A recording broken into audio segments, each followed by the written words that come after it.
Hello, is it me? I'm sorry. But today was supposed to be a stream day, but Twitch decided to break on me. I don't know what happened. Because every time I try to go to like my creator dashboard, it's like error. So I'm like, okay, fine. So I figured, you know what? I'll just record something and then put it up on YouTube for stream. So I learned today that slow damage is on sale. Um, Hold on. It would be best if I quickly list out. Oh, dang it. It's content warnings just for all of you because I did show it at the beginning, but it goes by a little bit quickly. So the story contains mature themes with references to rape, human trafficking, suicide, child abuse, self-injury, medical malpractice, drug abuse, alcohol abuse, and gender dysphoria that may not be suitable for viewers like you. I'm sorry. It's just so many times I've like sat there, like watched TV. I think it was like PBS or something. They're always like, and viewers like you, thank you, you know.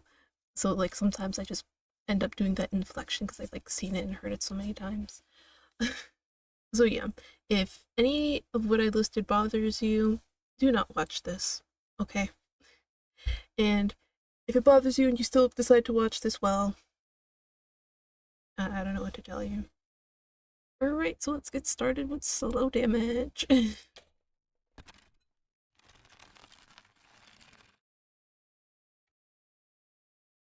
You know what I could have done? I could have like gave a little bit of context of what this is. So let's see. The year is 20xx. It does actually say that. So basically, it's supposed to be whatever year it is for you. So the year is 2025, and the declining nation of Japan has built the ultimate casino resort, Shinkomi. This special economic zone, once known as Tokyo Waterfront City, is functionally its own separate country under the complete control of a private managing organization known as the Takasato Gumi. But of course, a city with open doors has its dark side. Amidst the rampant crime and decay, degenerate hedonist Towa lives each day like it's his last. And I'm assuming Towa is the main character of this story.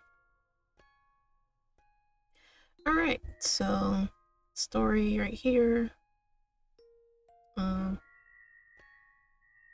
Okay, change the settings, close the game. Okay, guess we'll go to the tools. Oh yes, yes please. Movie skip? No, I don't want to skip that. Unread text, no. Yes, yes, please do that, please do that. That'll help a lot.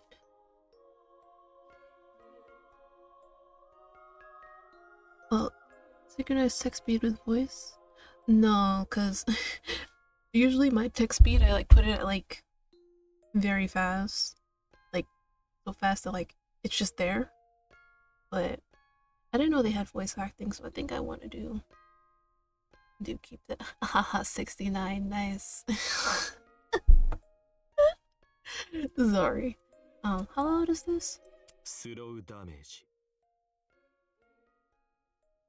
Oh, they were saying slow damage. I'm like, what did he say? Let's try 72. Slow damage. Okay. And the background music isn't louder than it, so that's good. Okay. Voice clip. Yeah. Let's see. So it's kind of like, um, how like in some visual novels, it's like not actually like voice acting. It's just like like it says here, voice clip. So uh, it's like they take like a part. Like for some of them, they do like like for example, like the word so or like stuff like that. Yeah. Oh, I can toggle them individually. Um, okay, well obviously I don't have the other people. So I'm guessing these are like the NPCs. Yeah, I don't think I'll mess with anything yet.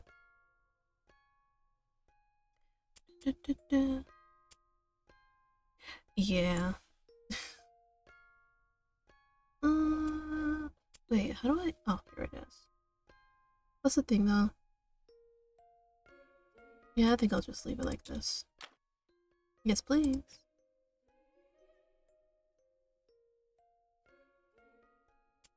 Alright. Now we can start.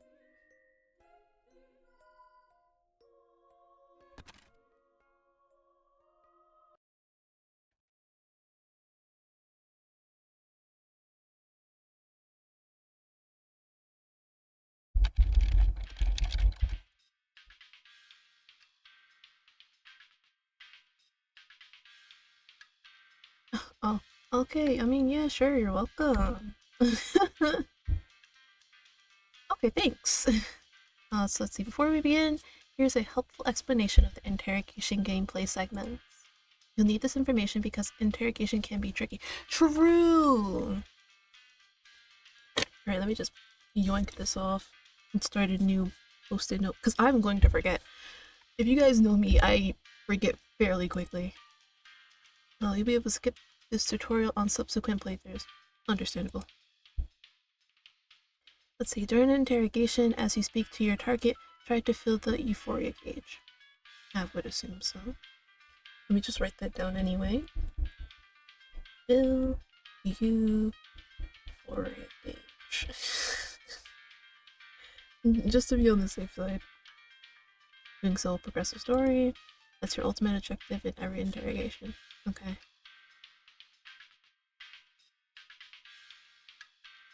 The text you see in your memo pad will serve as a hint. Act accordingly to make progress in the interrogation. Okay. Memo pad hint. Hi, Lee. Yeah, I literally like just looked down and saw Leo, my cat, and walk up to me. I'm like, okay.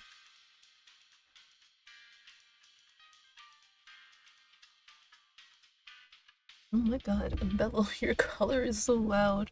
Give me 1 second.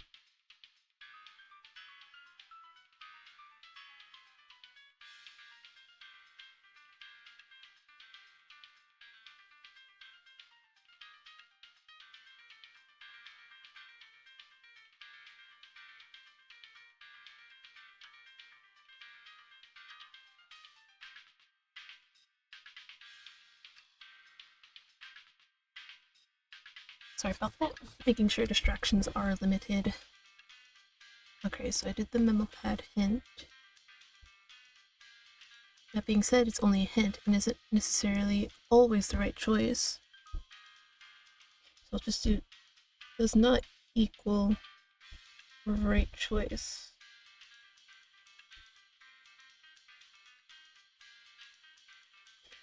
Then I'll just put in like parentheses and just so and just hint, I guess, something like that. Depending on the flow of the conversation and your target's body language, you may want to take things in a different direction. Yeah, I'll do watch, combo, flow, and body language.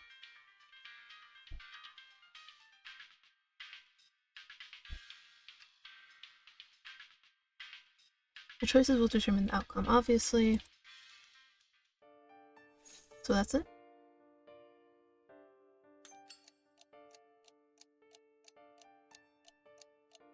Oh, what is this?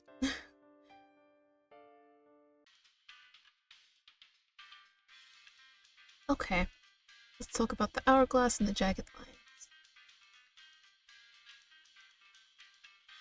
Hourglass represents your target's euphoria level. Okay. Fill the hourglass to the line at the middle, and the sand will start glowing. This means you've achieved full euphoria. Wait, to the line at the middle? Oh, I see. So they mean like here.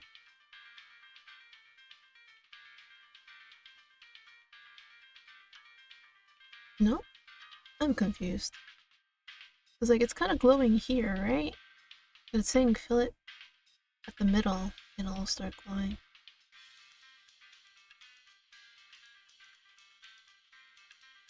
Oh, up to here. Okay. So I have to get it all down here. Okay. Okay. Now I understand. Because I was confused at first. I'm like, huh? But isn't the middle like here? Alright. As you approach full euphoria, the red line will flash, letting you know you're almost there. The purple line at the bottom. Oh! Oh, this is the purple line. Wait, huh? I'm confused. Hold on. Wait. So this is the baseline of for euphoria. It says purple, but it looks kind of like a magenta, doesn't it?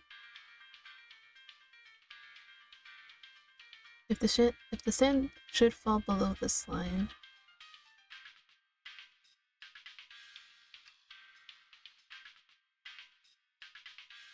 Oh, well, thanks. It will result in a game over, so be careful. Okay, so I'm guessing this is like the minimum.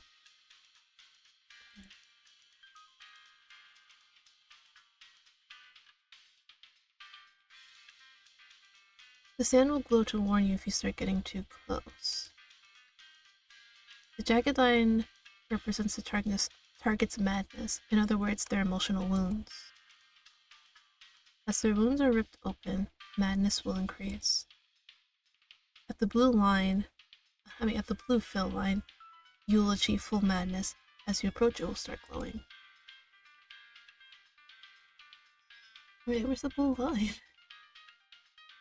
At full madness, the hourglass will start to crack like so. Wait, where's the blue line? But to recap, at full euphoria, the sand will glow, and at full madness, hourglass will crack. Okay. So I'll just do euphoria, glow, and madness.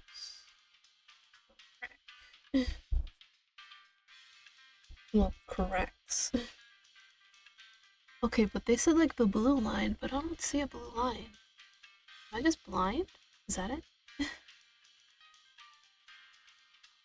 As the wound closes, madness will decrease. Achieving full euphoria will complete the interrogation, but full madness will lead to other paths and affect the ending.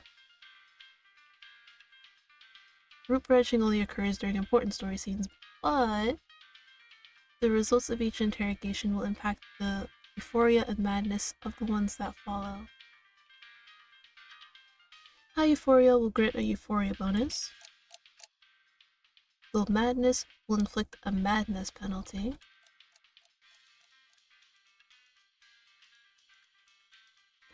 Oh, wait. I see. These are the blue lines.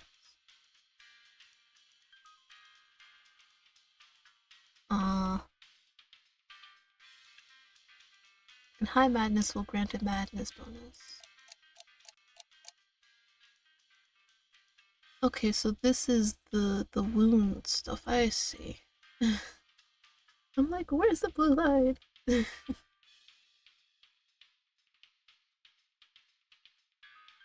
check your objective, move the cursor to the right hand edge of the screen.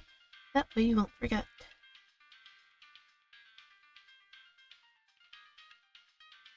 I'm guessing here is the madness? No.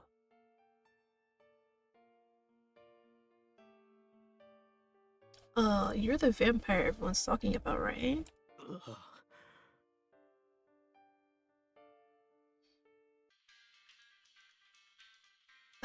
Wow, this is a lot to learn, guys. We haven't even got to like the actual game. But I think this is very important though. I feel like it's a core. During the interrogation, you can respond with negative or positive answers. At least they kept it simple though, where it can either be negative or positive. Passive answers are negative, while more assertive answers are positive. Let me write that down. Let's see. Passive equals negative, and assertive is positive.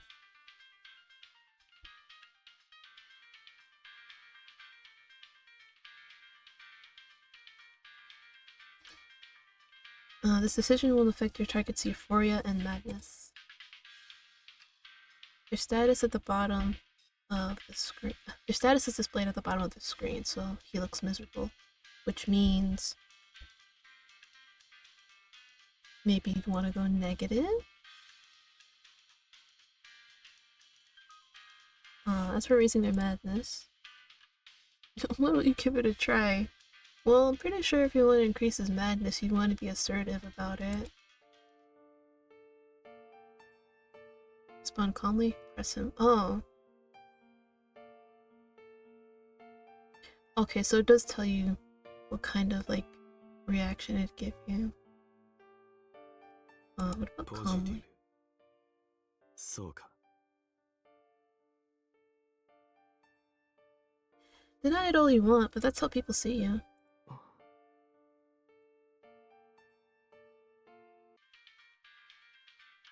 Here's where you'll use inspiration gained by talking to people in the exploration segment. Or not, your choice. I love that. It's like, you can dig deeper. Or not, your choice. I do that all the time. It's like, oh yeah, you can do this. Or not, you know, it's your choice. uh, okay, later. Using your inspiration will impact your target's euphoria and madness. In fact, it gives you a bigger boost compared to negative and positive answers. I mean, I kind of figured. Because again, it's like information you've gathered, which is hopefully factual based. Whereas, you know, pressing him or just responding calmly, it's like, okay, you know, it's that. Additionally, inspiration has a few different patterns. Two choice answers, A or B. Sequential questions, A to B. Wait. wait. A or B. What did I say the word was? Something question. And then sequential. A to B. And even two choice answers, A or B, that lead to sequential answers, A to B, B to A.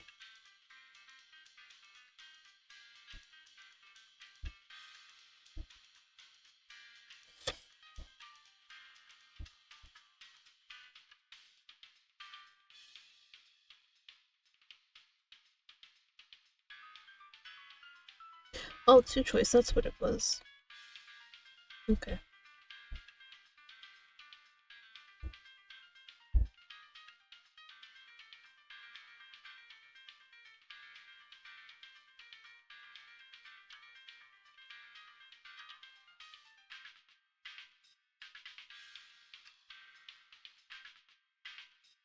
Sorry, I'm just trying to get all this down. Oh, Lord. If it all sounds confusing, don't worry. Use your inspiration whenever you see something you want to ask more about. And unlike negative or positive, you can always choose not to use your inspiration at all. Sometimes the best option is to say nothing at all. Literally, like sometimes just saying nothing at all can actually prove very useful. Like literally, in the mind chess with like Edgeworth in Prosecutor's Gambit, like when you do the mind chess, sometimes it's like you have to do bide your time where you don't say anything and people will just, you know, give you information, you know. Because that's the thing, you know, people, they love talking about themselves. They really do.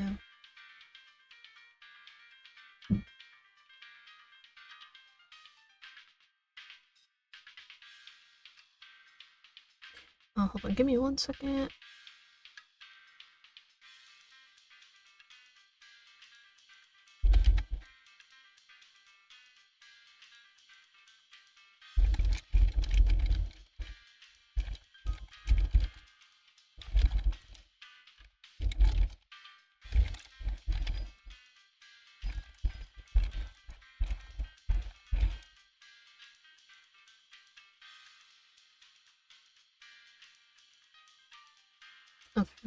I'm good now.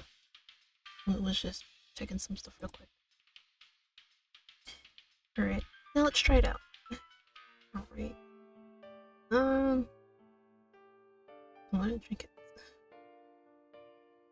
No. I won't say anything.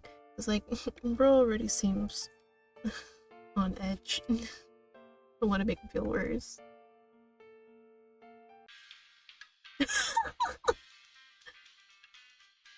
Next, let's go over special objectives. Okay. See how the hourglass is painted over black? This tells you that euphoria is not the goal this time. Oh? When the hourglass is black, madness is the goal. Oh, okay.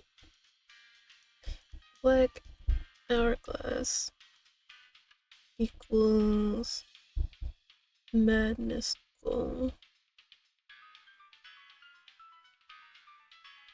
Gotcha. On rare occasions, the goal may be to avoid full madness. You have to judge for yourself depending on the circumstances.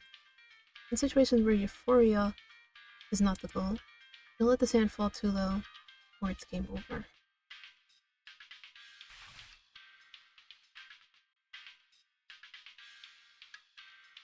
This time the hourglass has been repainted white. Okay, so white equals euphoria goal. I did not know that slow damage was gonna be this involved. But hey, I'm all for it. As you can see, the hourglass may offer hints about the objective.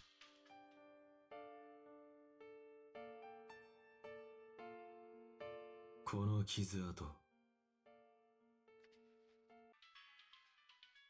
If you feel the euphoria gauge within the specified number of turns, there's turns? Oh no. Oh lord. You can use the clues acquired in the story to rip open your target's secret scars. Pick the right clue and the wound will open, progressing the story. But be careful. The wrong choice will lower the euphoria gauge. If you haven't reached full euphoria, once it's time to choose a clue, game over. And if you fall below the euphoria line, that's game over too. Now use the clue and see if you can open this man's secret scar. There's only one clue. 喉が渇く Ooh, ooh, ooh, ooh. Ooh, that felt like it hurt. Ooh, ooh.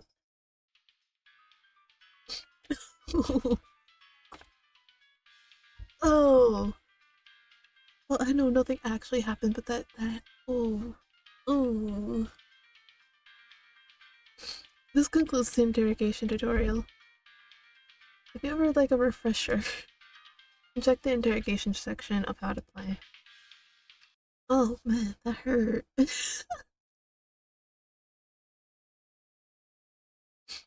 Oh man, that hurt.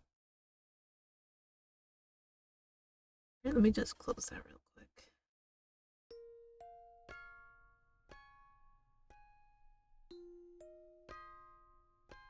So, welcome to Euphoria, guys. I mean, Euphoria slow damage. The human heart is soft like a fistful of fine sand.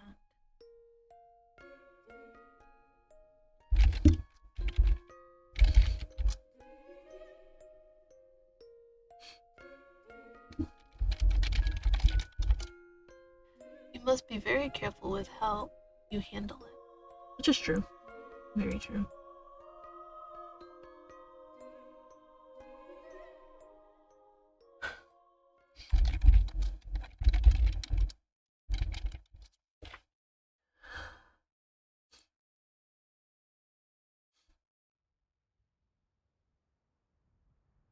Ah.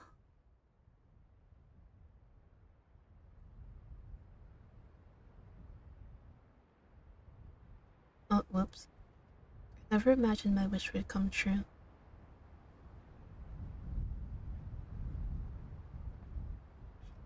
You've made me so.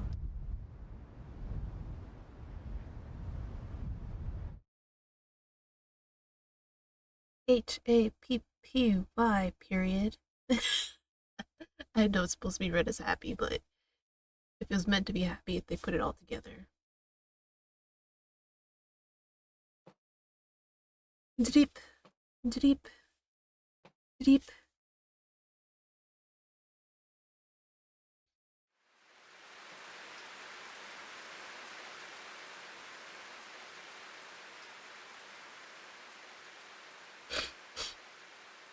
It started to rain.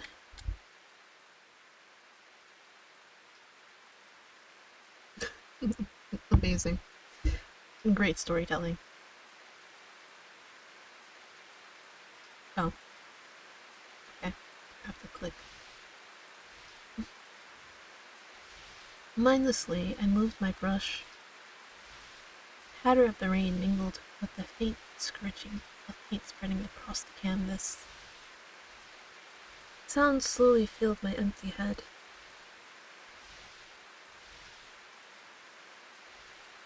It felt like my insides were melting in the heat of the dark desire I'd just harvested. Before that feeling faded away entirely, I needed to get it out of my system. I needed to capture it on the canvas.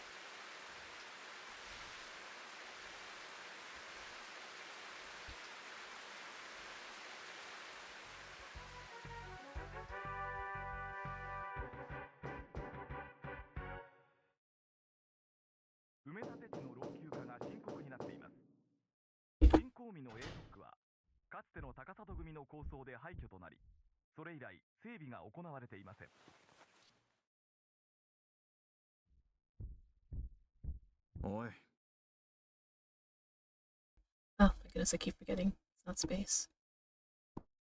おい、起きろ。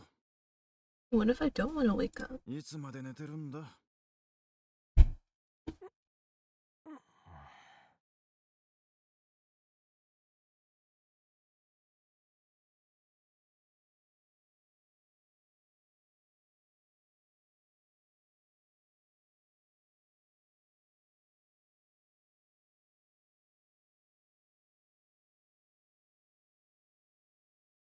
Familiar, deep voice spoke into my ear, summoning me back to the waking world.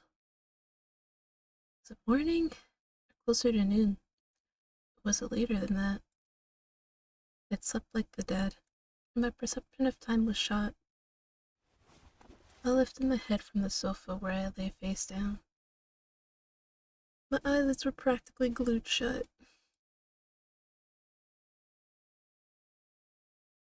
Blinking, I forced them open. What time had I gone to bed last night? Definitely some time past midnight. At some point, I had passed out on the sofa. もう昼だぞ。出勤時間はとうに過ぎてる。At this, I sluggishly pushed myself up into a sitting position.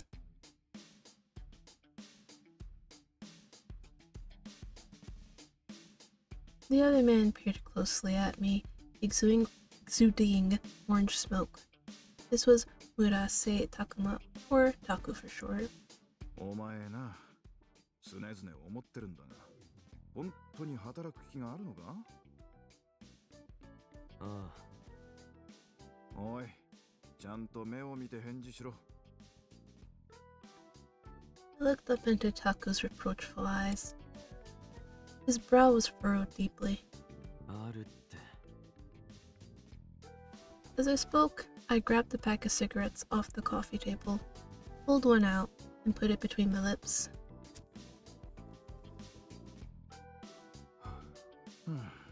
あのな、悠長にタバコを吸ってる暇があるなら、とっとと起きて支度しろってんだ。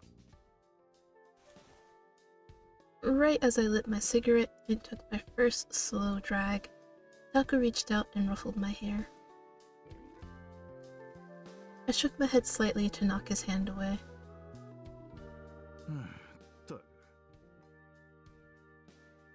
Taku let out an exaggerated sigh.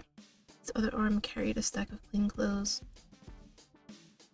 He was the sort of busybody who would periodically come into my apartment to clean and do laundry.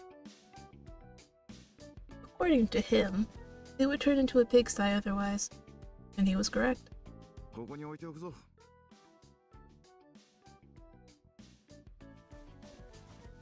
He set the clean laundry on the bed, then turned to the door. しかしこの部屋、ほんと油臭いよな。今更だろ。ま、別に嫌いじゃないがな。あ、それとお前、またテレビつけっぱなしだったぞ。いい加減ちゃんと消してから寝ろよ。多分な。多分ってなんだ。それじゃ、下で待ってるぞ。早く来いよ。Close the door. And with that, he left. The paint smell could be traced to the stuff I'd piled over in the corner. A bunch of canvases, a slapdash collection of paints, a well-worn palette, and a handful of brushes. A forest of rectangular canvases. A disorganized pile of paints. Old, worn-out palettes and brushes. But the fumes didn't bother me. Or maybe I was just used to them by now.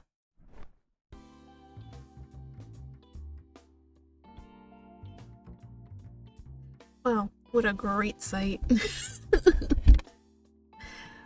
Ow, ow, my tooth.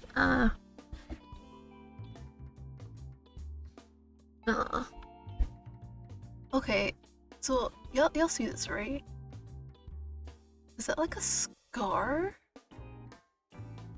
Maybe it's like a surgical scar? I don't know. I'm not sure I want to know either. I leaned back against the sofa, cigarette between my lips, forcing my fuzzy brain to think. What happened yesterday? I bit back a yawn. My body felt like lead. Oh, that's right. Yesterday, I'd gone out late at night to drink at the usual place. Then some rando started talking to me. I was totally blitzed, so when he invited me to leave, I jumped at the chance without even looking at him.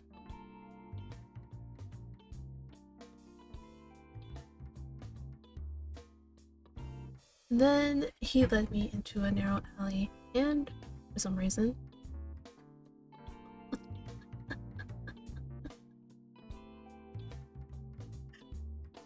we were both so horny we started screwing right there.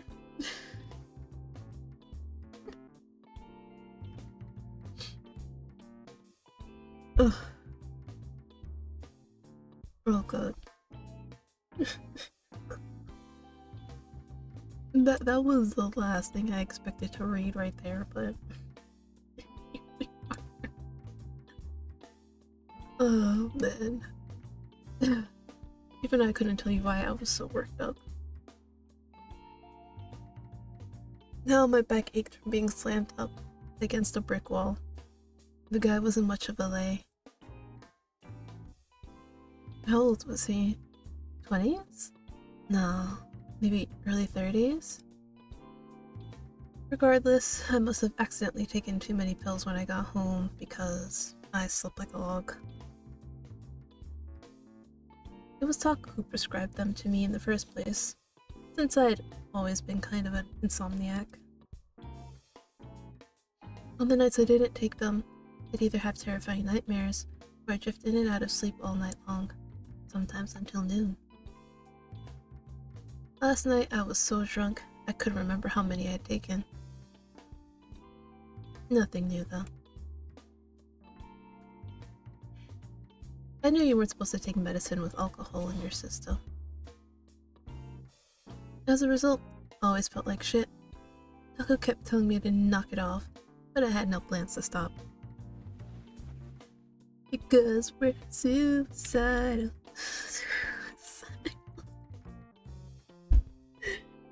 Oh god.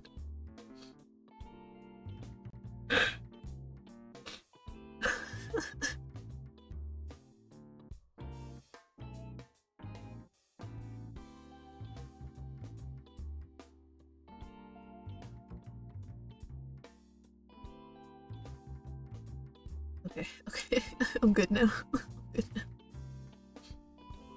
I pinched a cig between my fingers, drew my sleeve to my nose, and took a whiff.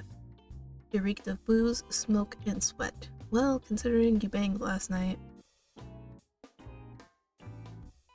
I knew Taku wanted me downstairs ASAP, but I needed a shower. Last time I went to work in this state, the elderly patients all gave me dirty looks. Yeah.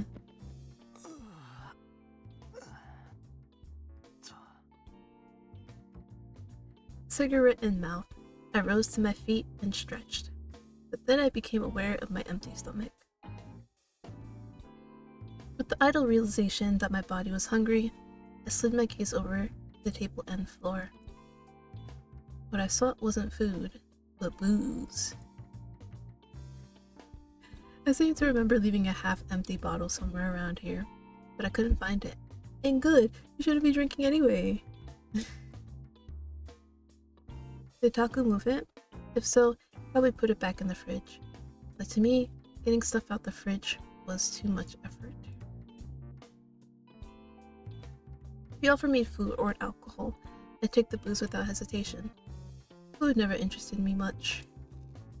That's not good.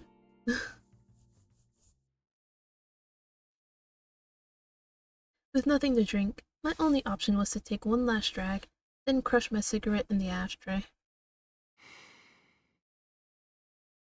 As I exhaled gray smoke, I trudged into the bathroom and stepped into the shower stall.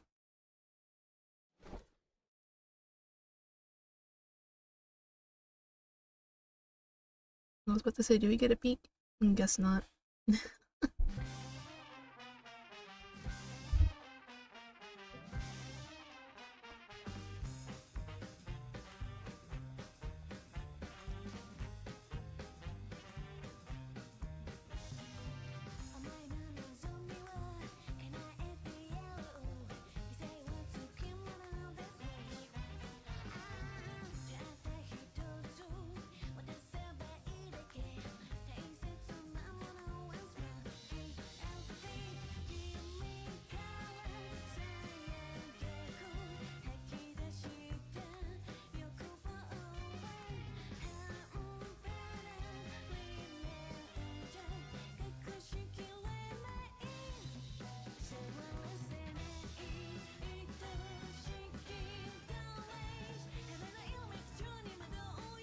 Hey, he can throw hands?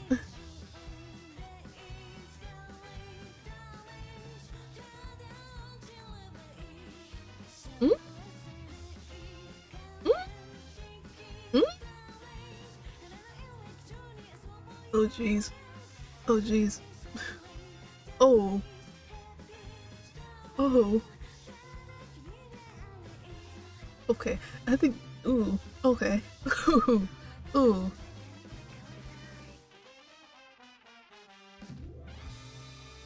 Okay. We can. We. Okay. No, cause like. I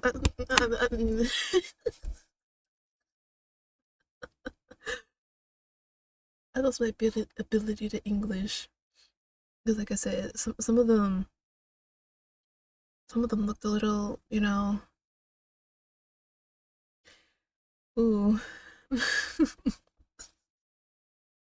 Ooh. Well, hopefully they aren't too bad that I can't stomach them. I mean, I should be fine. As long as my brain isn't connected to, like, anything actual, like, IRL. Oh, man.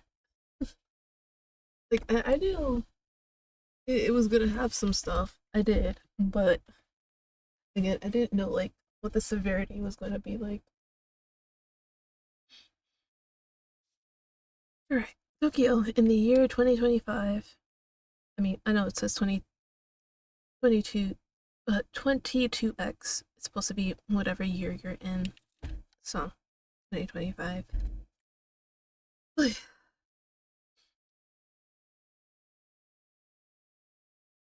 Oh, I keep forgetting it's not space. I'm so used to like visual novels playing as like, with space and enter. After Japan went to great lengths to host the Olympic Games, the international sporting event ended in record-breaking failure. Burdened with the massive debt, the nation was plunged into economic insecurity.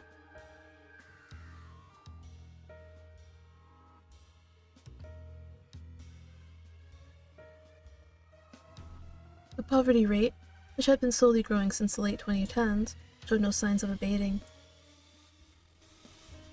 Then, starting in the early 2020s, the gulf between the rich and the poor widened dramatically. Young people, in particular, were especially impoverished, and the underemployment rate soared to more than 60% for both men and women.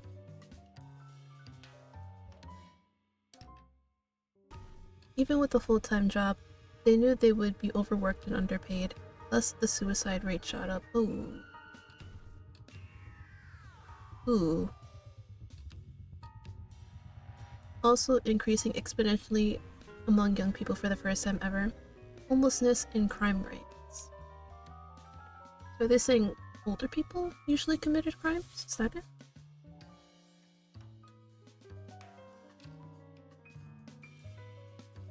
The nation of Japan was visibly heading into decline. This was a major recession on a historic level.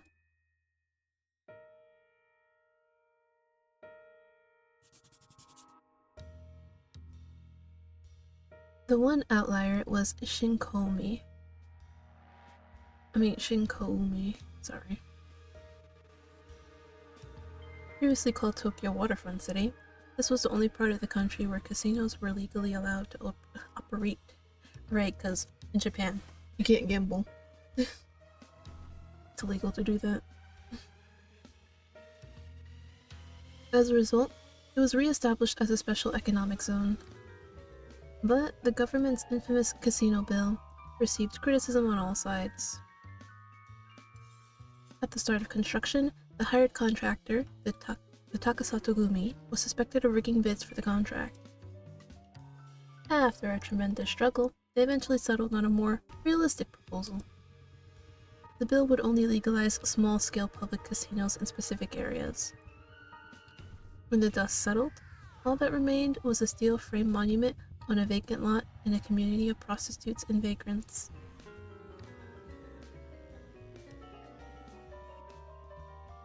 But then there came a turning point.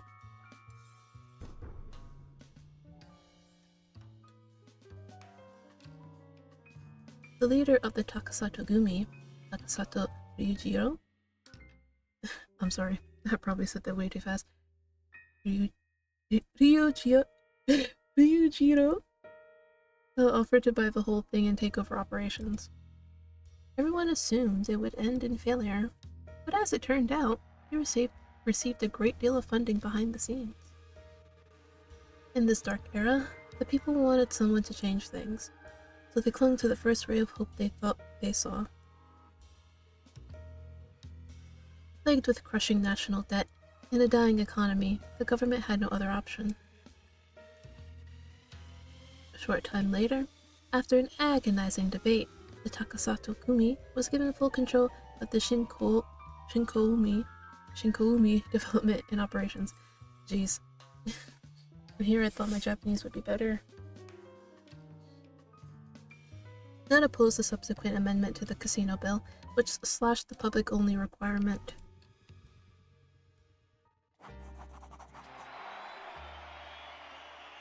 A year later, the city was overflowing with people in pursuit of liberty and money.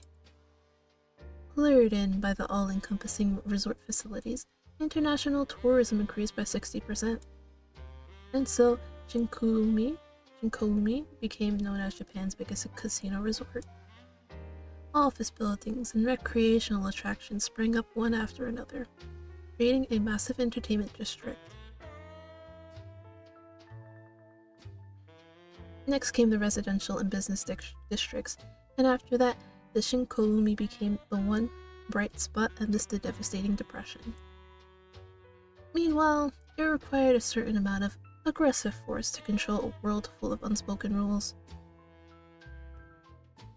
As Shinkoumi brought Japan's economy back to life, the Takasato-gumi began to expand their control. Eventually, when the tacit threats stopped working, the government designated Shinkoumi as a special administrative region. After that, the Takasato-gumi essentially had their own little nation that they could govern as they saw fit.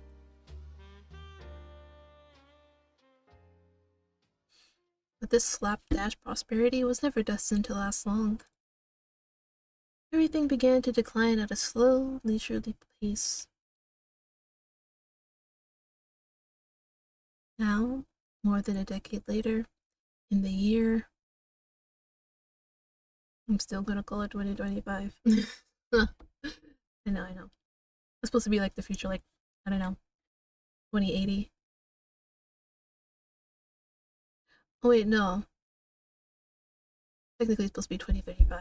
It's like a decade later from 2025.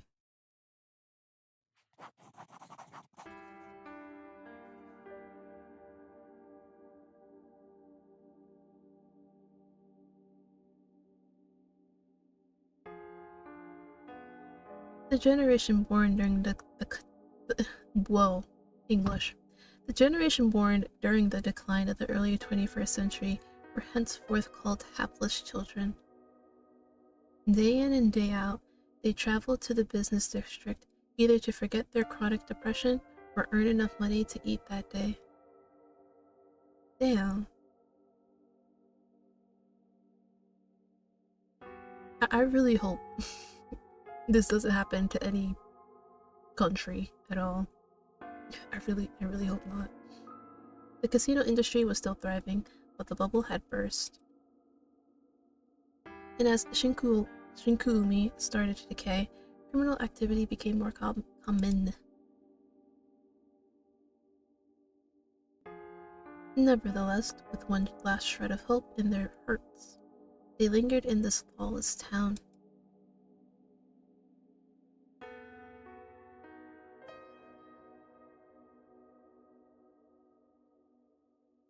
Imagine being born with depression. That's gotta suck ass.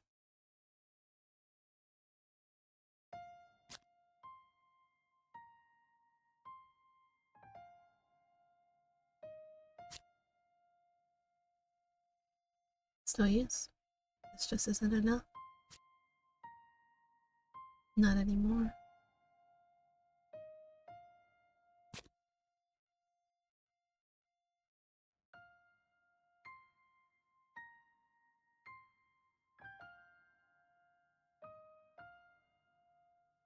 Chapter 1. Phrase? I'm pretty sure that may not be how you pronounce it, but... I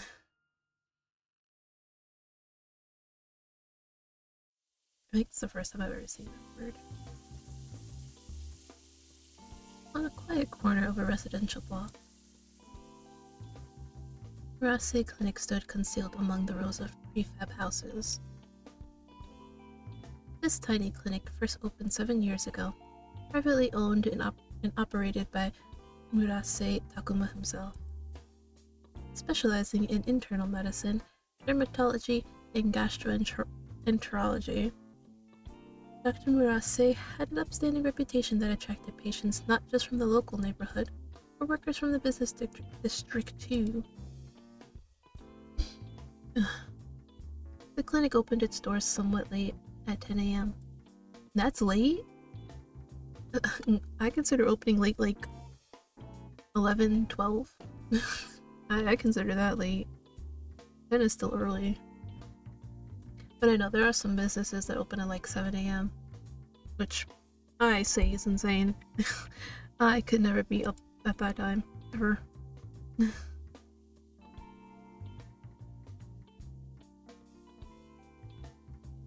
Alright, just gotta check some stuff.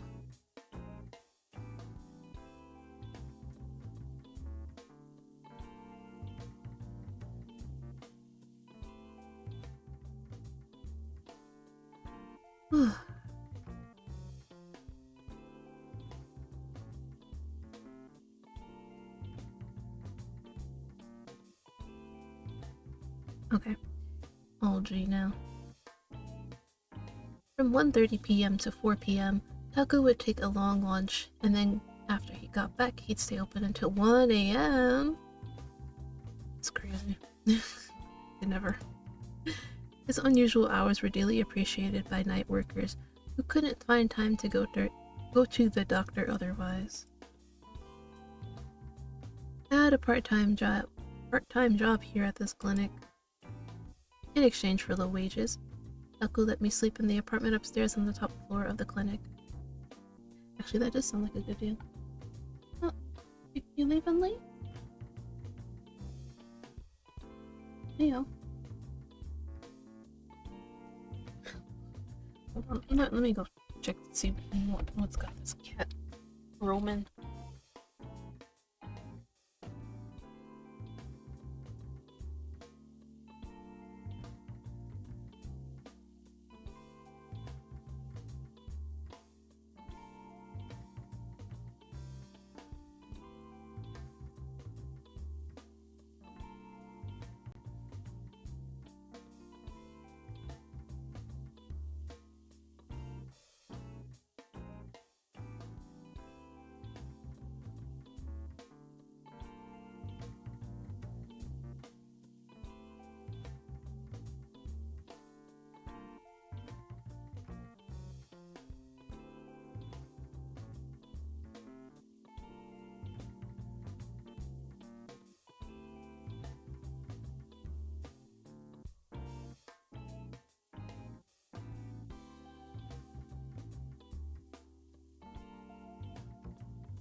Sorry about that. Cats. Had to make sure that they're alright. Below that, the second floor was home to the secondary medical ward, full of hospital cots. The primary medical ward was down on the first floor, next to the exam room. As for Taco himself, he didn't live here at the clinic. I never asked for this job, or this rented room. It was all his idea. He wanted me to build character or something. That's why he never fired me, no matter how badly I overslept. Conversely, you could say he didn't put any stock in me whatsoever. I didn't fight it, since it would only create more of a hassle, but I wasn't interested in improving my life. If he got sick of me and threw me out on the street, then so be it. I felt no fear toward the future. Not because I couldn't picture it, but because I had no real sense of urgency. I knew it would work out regardless. Is this one at? Or maybe I just didn't have anything left to lose. Oof. That one.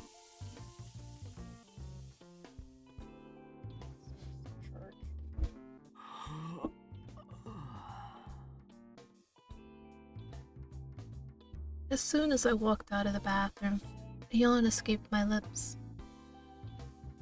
I hadn't bothered to dry my hair. Sleepily, I scanned the room with one blurry eye. On a whim, my gaze settled on the pocket watch hanging on the easel in the corner of the room. I couldn't remember when or where I got it, but Ray put it on the easel after he found it lying around somewhere in my room. This was a few years back. Did it say this or that? It still makes sense. The watch itself was stopped, but I didn't feel like winding it. It was basically just there for decoration. Instead of the non-functioning pocket watch, I looked up at the wall clock. It was just past 11:15 a.m. If I didn't hurry down to the first floor, Taku was going to come raging up here any minute now.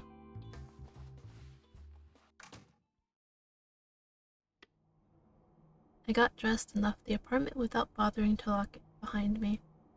Then I walked to the elevator and pressed the down button. There was nothing in that apartment worth stealing anyway.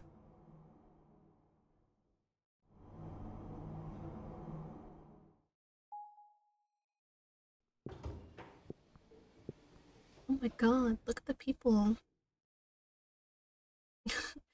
I love that the people are like literally just like shadows. The figments of my imagination. I rode the elevator down to the first floor and then headed to the waiting room.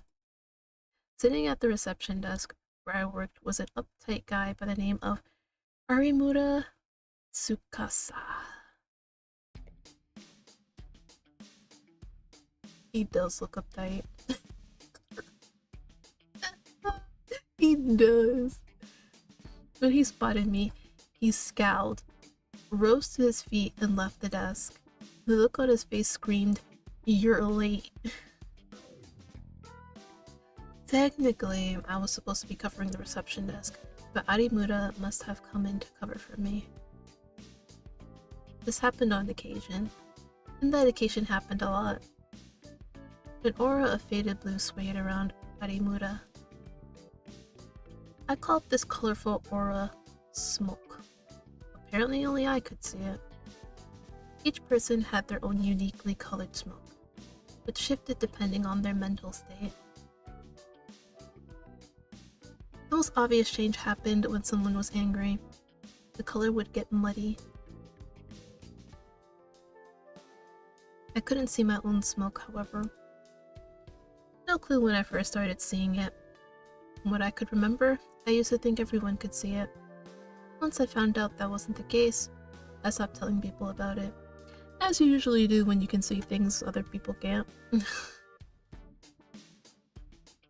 Was it some kind of superpower? Probably not. More than likely, it was proof that something was wrong with me. Like a hallucination.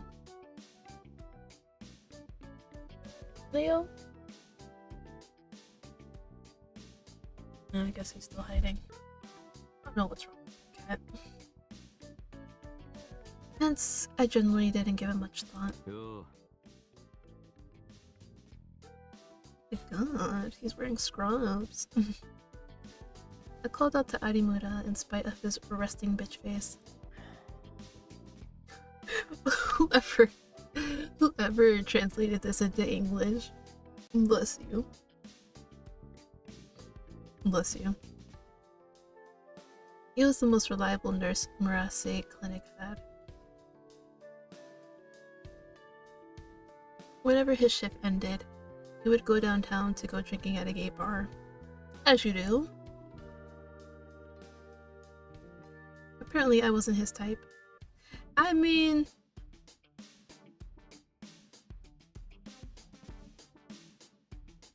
I can understand.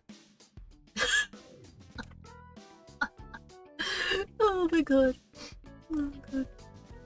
I'm pretty sure all you guys thought, I bet you think Toad was hot, don't you? No. I mean, sure, you know, he looks good, but he's also not my type. Okay, okay, let me stop. 遅れて悪かったって。いいえ、それは今更なのでもういいです。それより、自分宛ての荷物はちゃんと持って行ってください。いつも置きっぱなしじゃないですか。ああ。放置するなら処分しますから。All mail delivered to the clinic was taken to the staff room. Arimura was in charge of sorting it. Sometimes I would buy art supplies or books online. Other than that, I never got any packages. So if I received anything else in the mail, I just assumed it was junk and didn't bother collecting it. それでいいよ。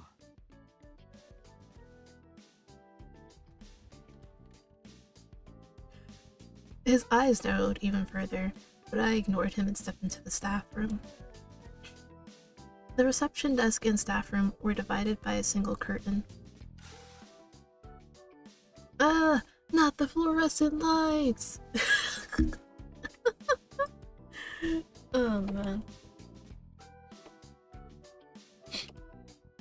I pushed past it and arrived at the reception desk interior. Arimura gave me a dirty look and walked off down the hall.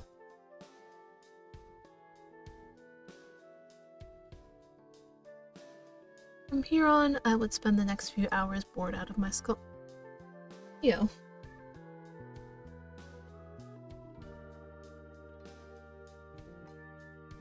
Leo's such an odd cat, I swear. The clinic was quiet, peaceful, and utterly devoid of stimulus. I called the next patient up to pay their bill. Then I set their medical exam card, insurance card, itemized bill, and prescription up on the counter. Methodically, I processed the payment, and biting back another yawn, I called for the next patient to proceed to the exam room.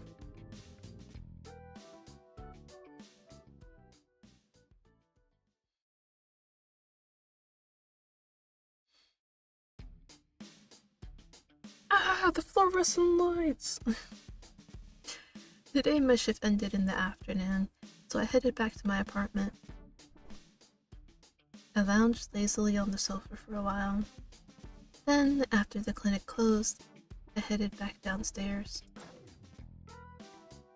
No real reason. I was just bored of my apartment. Okay. He's very willy.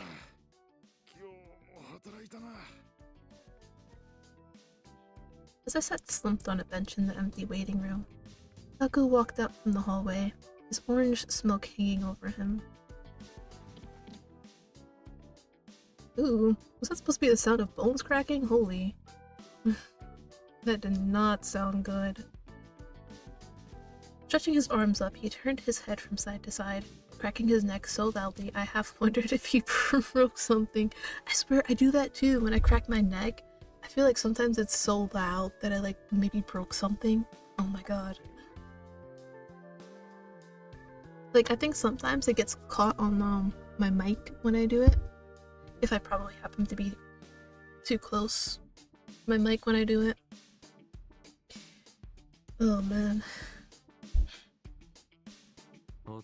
Oh, I can do enter, okay. Can't do space, but I can do enter. That helps a lot actually. I didn't mean a word of it though. He snorted at me. ちゃんと働いただろ。そう言いたければ朝はちゃんと起きろよ。俺。True. Try waking up on time. He pulled something out of his coat pocket and tossed it at me. I caught it and looked down. It was a can of coffee. 入れてくれないのか？お前なんか缶コーヒーで十分だ。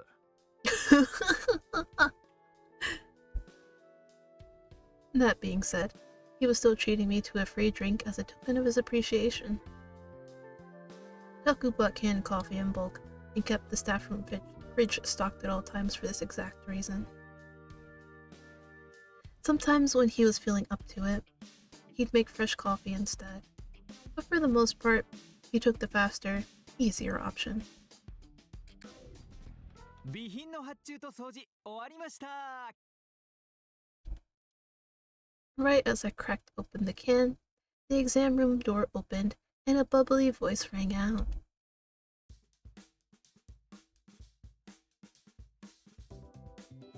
Oh dear, you look like trouble. It was Izumi Rei, one of the other part-timers. His main job was at a bar called Roost, but since they didn't open until 5 p.m., he would often pick up shifts at the clinic to fill the time. Evidently, he wasn't working at Roost tonight, since he was still here this late. Our clinic employed 2 nurses, 4 part-timers, and 1 doctor. Oh, ありがとな。 Smiling, Taku looked over at Rei and raised a hand in acknowledgement. 全然いいのよ。気にしないで。 Mike, don't even worry about it. お疲れ。 No, because that's how it came off to me. Oh my god.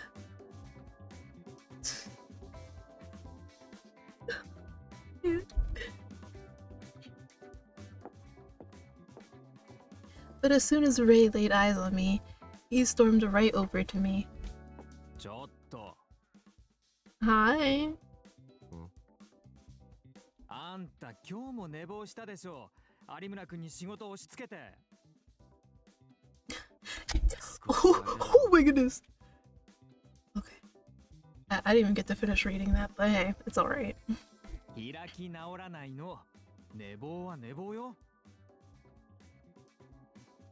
Not the mister. Don't lie to me, mister.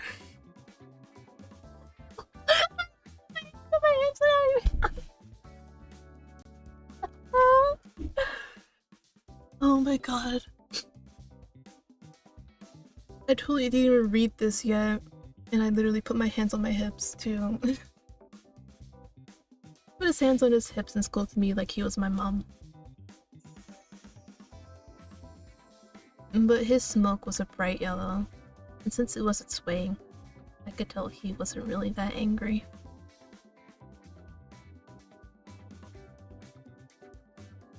Born to a Japanese father and an English mother, it's never a Japanese mom and an English dad. I mean, you know what I mean.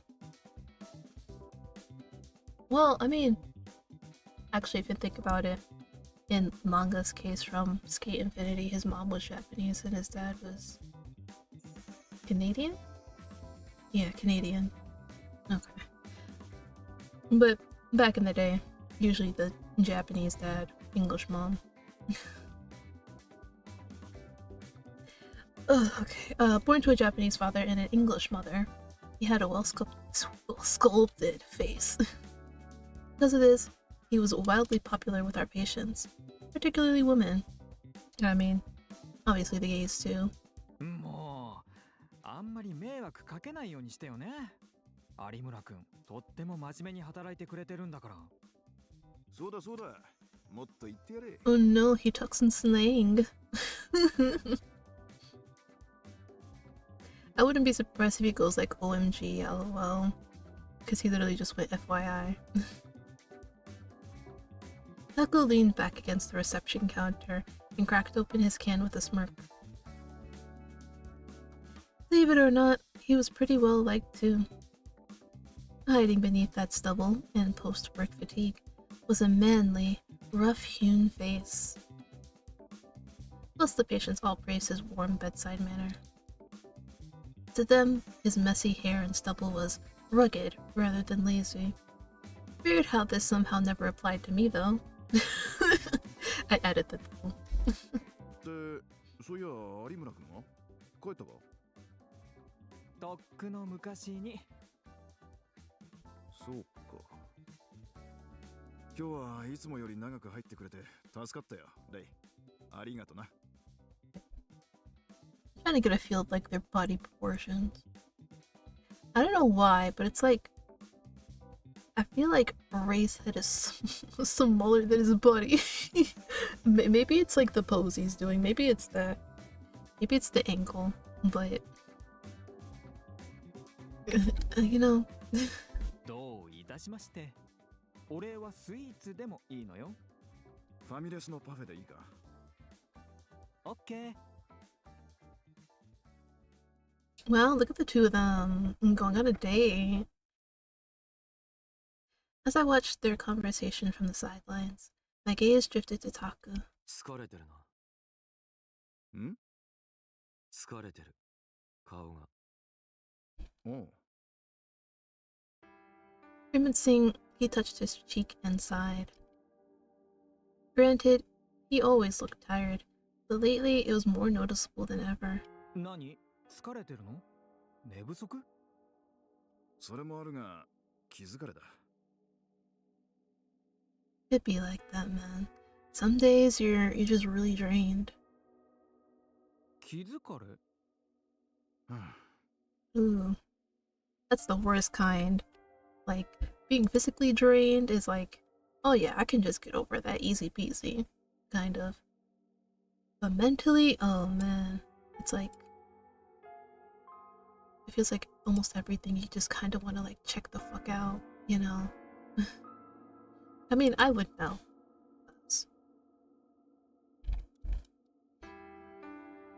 Most days, I'm like, I don't want to do this. Like, I guess even today can kind of count, because like, I didn't want to stream Pokemon today. Like, literally just thinking about it made me want to like mentally check out, you know?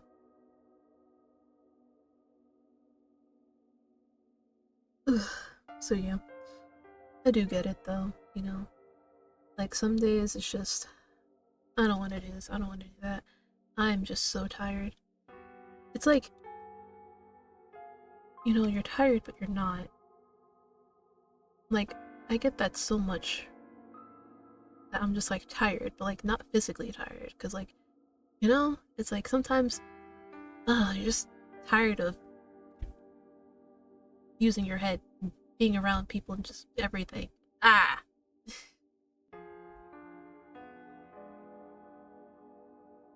He let out an even bigger sigh. うちの患者さん、夜の仕事についてる人も多いだろ？そうね。昼間はお年寄りや子連れの人もいるけど、深夜になると男女関係なく夜の仕事の人が増えるわね。ま、その中には事情があって働いてるって人も結構いてな。診察中に悩みを相談されることもあるわけだ。Oh, right, because it says he also does like deals with like the mental stuff, and man, it's like it starts to wear on you. Like I'm pretty sure for like therapists and stuff like that, it starts to wear on them too. Like hearing about their patients and their struggles, and how like some of them are literally like one bad interaction away from just offing themselves, you know. And like sometimes there's like have been like some moments or whatever where like somebody's like your kind words or actions could literally like prevent somebody from killing themselves that day, you know. And he could be feeling that too, you know, with some of them who may be feeling suicidal. And obviously, he doesn't want to say the wrong thing and push them to the edge. But that's also the other thing, is that you don't know exactly what's going to push them to the edge. Like, you don't know exactly like what kind of trigger word would just set them off, you know? So it's definitely tough dealing with people with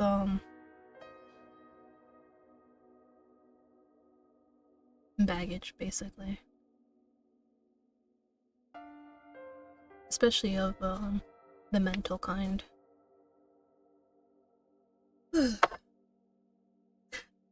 Wow, this game definitely is gonna have me yapping a lot and going off on tangents. Oh jeez. 悩みって、ああ、メンタル面でってことか。Yeah, it's not easy giving like good mental health advice. It's not easy. そうだ。家庭の事情だったり、友人や知人には簡単に話せないような重い話だったりな。心の方は専門外だから治療できんが、相談があった時はできる限り話を聞くようにはしてる。Okay, but you also have to be careful with that because again, like you said, you're not a therapist. And basically therapists are there to like well, I guess as you said, treat mental illness, but they're also there just, you know, be there for the person, hear them out, give them advice, give them suggestions and other ways that they can slowly improve their life and basically live and deal with the mental illness that they have. But again, if you're not like specialized in that field, you probably shouldn't be going around giving advice. You know, like just because you're a doctor doesn't mean that you are equipped to deal with these kinds of things. Because if anything, you can make things worse, you know? And that's the last thing you want, especially having that hanging over your head. If they happen to, you know, decide they want to, you know, separate their soul from their body. 無下にするわけにもいかないし、それで患者さんの心が少しでも軽くなるならいいだろ? I mean, yeah, I know. I mean, yeah. But it's also like, you gotta be really careful, man. そうね。で、悩み相談ってのは前からちょくちょくあったんだが、どうも最近そういう患者さんが多くてな。Oh yeah, that'll definitely wear on you. 多い？増えたってこと？うん。少し前までは1週間に1人2人くらいだったんだが、明らかに増えてる。それに、He seemed to remember something. He stopped short and looked away. 切羽詰まった患者さんが増えた気がするんだ。話をしているうちに泣き出したり、いきなり声を荒げたりとかな。I mean, considering this is like a, because like I said, they're called like the hapless children, where they're literally just trying to get by in this place. Because it said like it started to decline again, right? So yeah, they're all trying to, you know, get by. Because with the Japanese, right?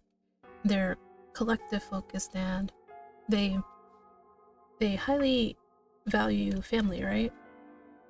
Please correct me if I'm wrong, but family is like very important to them. And I know like there are some people who like,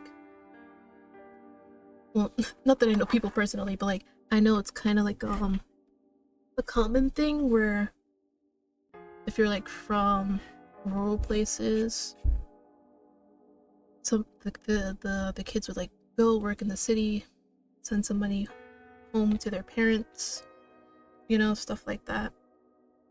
And then especially if you're from a poor family and you're like the main source of money and you have to keep working these long hours, especially with like the Japanese work culture where you're constantly like working long hours and overtime, that will definitely get to you. And especially now in this kind of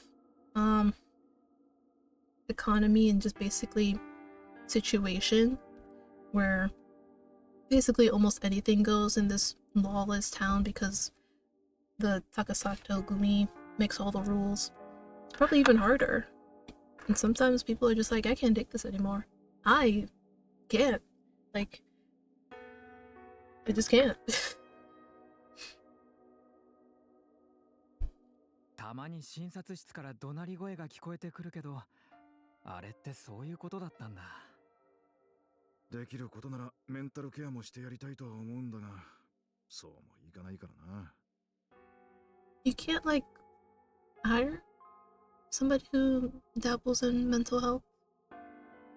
I mean, I know that's like extra money and whatnot, but I think you should look into it, especially if it's like increasing now. You should definitely do it. ただ、感情が高ぶってる状態の患者をないがしろにするわけにもいかんだろう。そうね。最近診察時間がやけに長い患者さんがいるなぁとは思ってたけど。どう対応したらいいものかってずっと考えてるんだが。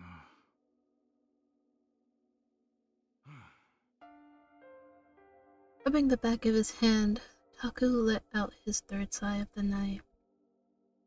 But really, was it any wonder that more and more of his patients were starting to have mental health problems?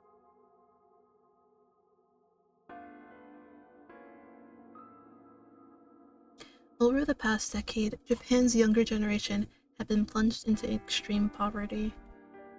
A few years ago, you'd see people on TV yelling about the 20 to 30 age demographic's inability to save money or find a stable career. But now, it was even worse. These days, you saw women curled up in their underwear on the sidewalk, while men started fights among strangers. Young teenagers would dress in slutty clothes to work the corners. Compared to 10 years ago, there were a lot more murder cases, and many of them were either unsolved or dropped. The cops were useless too. They couldn't keep up with the growing number of criminals. But of course, here under the Takasato Gumi's thumb, the Shinku Umi police force was basically just there for decoration. The gig economy had become commonplace, so jobs were scarce. The cost of living was high, and wages were at an all-time low. These things all helped drive people to rock bottom, where they had no choice but to keep living. The nation of Japan was seeing povertization. Sorry about that. On a level that, a few decades ago, was never seen outside dystopian fiction. Shinkuumi had a disproportionately large number of hospitals, possibly in correlation to their crime levels. Naturally, there were plenty of unlicensed or back alley doctors to be found here. These days, hospitals probably had to serve as battered women's shelters on top of everything else. Like Taku said, doctors had a sworn duty to help people, and people here needed help, not just with their bodies, but with their minds too. つまり心を病んでるやつが多いってことだろ。I don't call them nut jobs. Well, some of them may actually be nut jobs, but don't call all of them nut jobs. Taku and Ray both turned to look at me. その言い方、俺は好かんな。Thank you, right?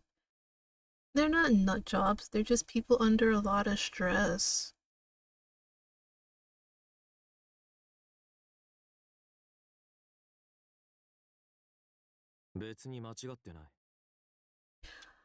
Alright, nut job.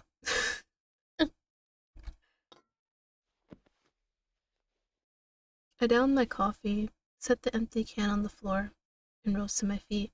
どこ行くの？ Home. 散歩。Or that. ちょっと。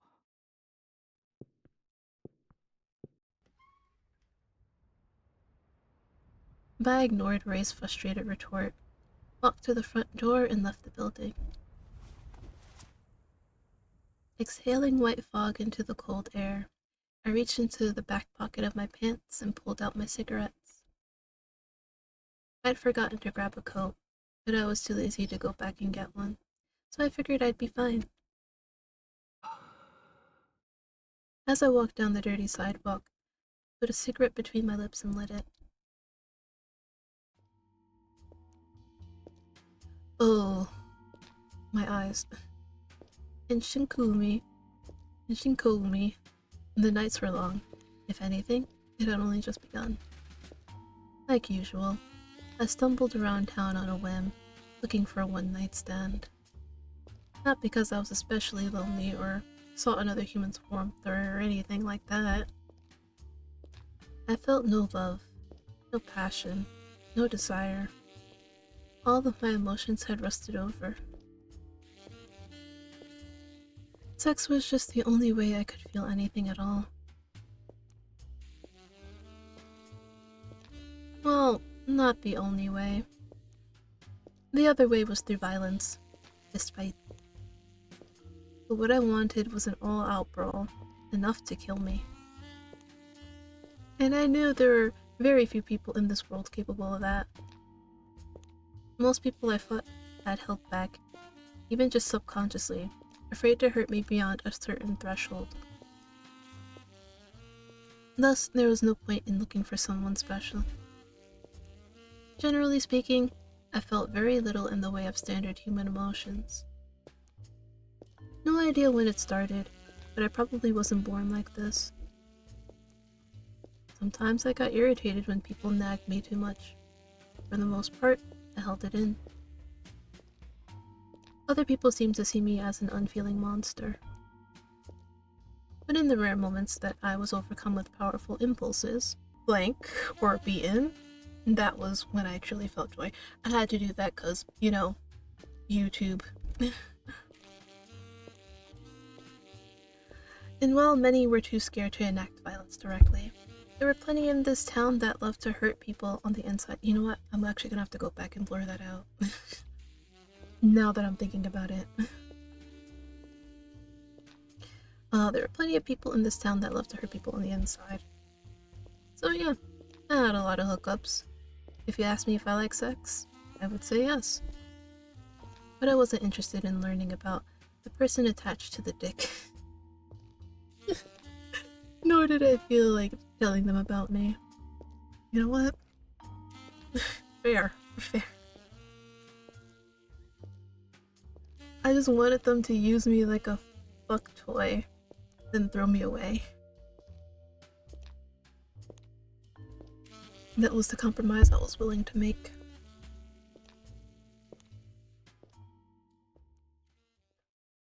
Wow.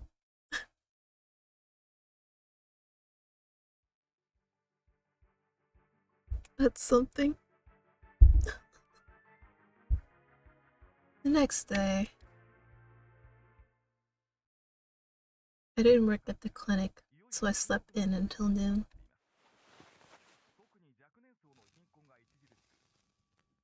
I woke lying on my back on the sofa. I sat up, lit a cigarette, and took a drag. In the end, I never did find a hookup last night. Instead, I picked a random bar, had some drinks, and went home. All in all, it was a pretty tame night, considering the previous night where I drank until I blacked out. Because of that, it felt lackluster. I took my time enjoying my cigarette, gazing at the TV that had been left on all night. Then, suddenly, the news Sharon flashed up on screen. 本日新小海高里組の組長である高里隆二郎さんが心不全のため亡くなりました。早朝自宅にて息を引き取ったとのことです。81歳で My eye was locked on the white text. 今後について高里組は The leader of the Takasato Gumi was dead. については組長の意思を継いでいきます。 But then the surprise faded. 尽くしたいとのことでした。 People die every day. 新小海において絶大な力 For the record, I had been informed that this man was my What? Wait, what? Like that. Okay. Wow. Okay. Um, I'm sorry. It just came out of nowhere. It's just like, yeah, oh yeah, this is just casually mentions. Oh yeah, head honcho is also my dad. What? What? My mother was his mistress. In other words, I was his illegitimate son. Okay, fair enough. Okay. That said, I had next to no memory of being around him. Frankly, I could only vaguely remember what he looked like.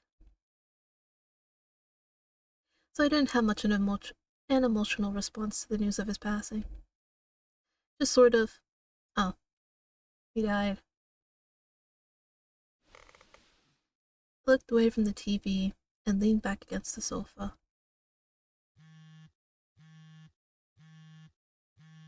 Just then, I heard a muffled buzzing noise and realized the cell phone on the far edge of the sofa was ringing. I picked it up and looked at the screen. Sakaki was calling. I could also see a series of notifs that indicated he'd been calling for a while.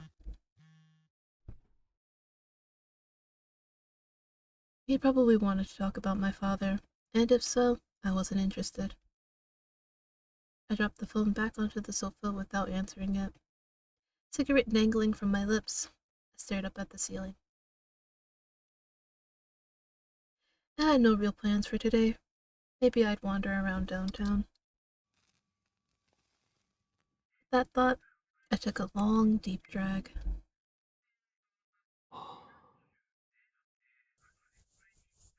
Exhaling smoke, I crushed my cigarette in the ashtray.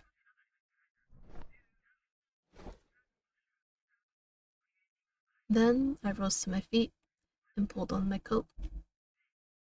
Now then, there too. Hey, we're getting to exploration now. Pardon the interruption. Oop, there it goes. We will now briefly explain the exploration segments. Please bear with us for just a few moments. When an objective pops up on screen, you know it's time for exploration. This time, the objective is to go somewhere. During exploration, you're free to prowl the city of Shinkoumi. Huh? Did I just skip some text? Oh no. I'm sorry if I skipped text. When you arrive at the correct destination, exploration will conclude and the story will progress. You can progress the story immediately if you so desire. Oh, it just skipped again. You're free to play however you see fit. Oh, why does it keep skipping? In this case, the objective is to go somewhere, so let's move this party somewhere else. What the hell? Why was it skipping?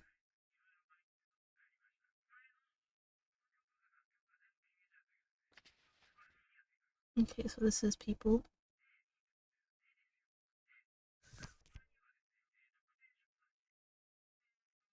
Love sweets and death matches.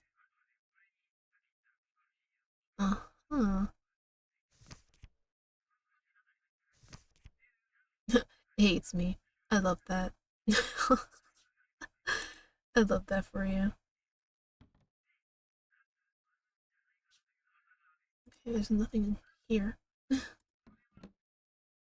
Ah, here we go. Okay, here we go. It's like I said, we missed some stuff.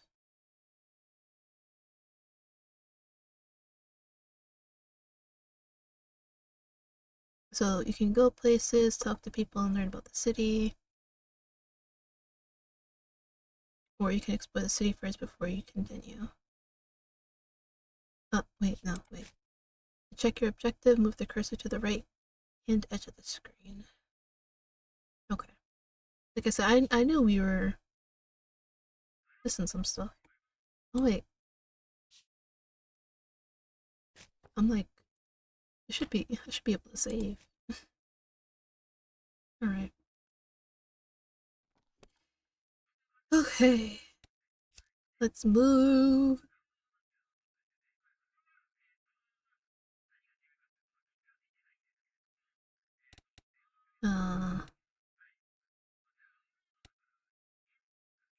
So he said there's no business here. So wait, how many places can we visit though?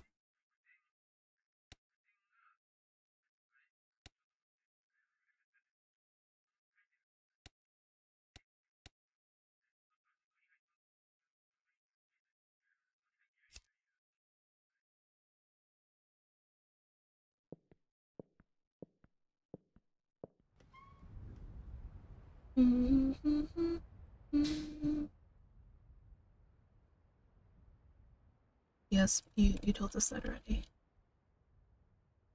For a small privately run facility, it has a good reputation that draws. Oh wait, he said that as well.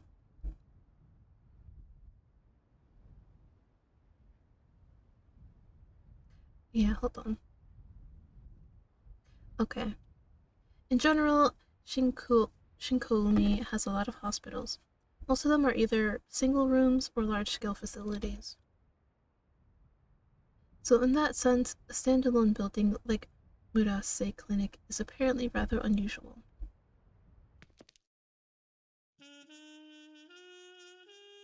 Just then, I sensed someone's gaze and looked over. I thought I saw something slip into the shadow of a building. Or was my mind playing tricks on me? Oh, hi. Shady, green-haired man.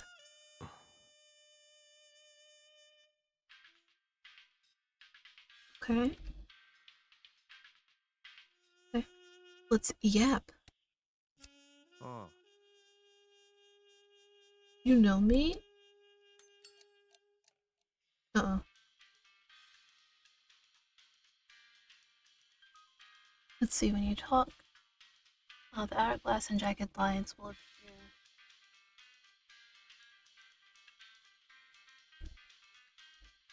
This is a simplified version of interrogation, wherein you'll respond with negative or positive answers. For a refresher, an interrogation on the right hand edge of the screen.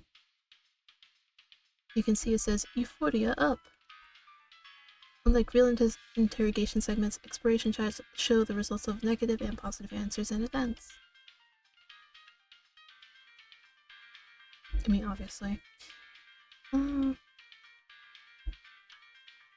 choose to respond accordingly. Okay, why does it keep skipping? Okay.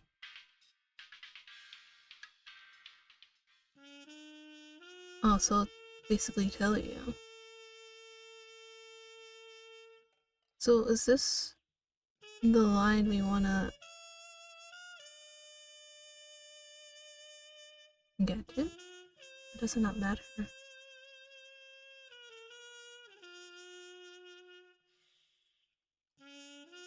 Do we want to play along or wait and see? I mean, we don't know him.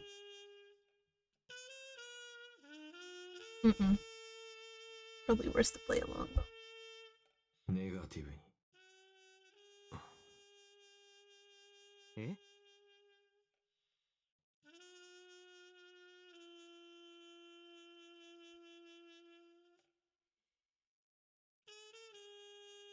うん。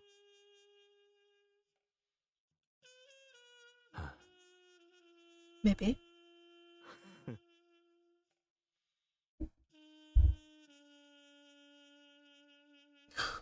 What? He who?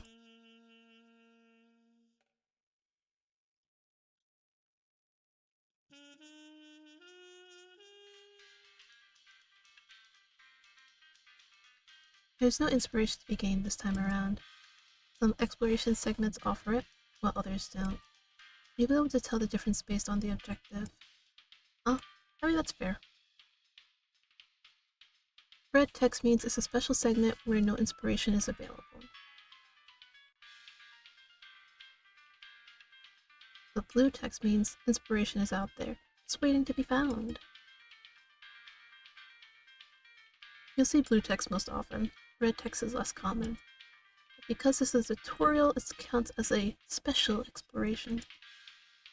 Okay.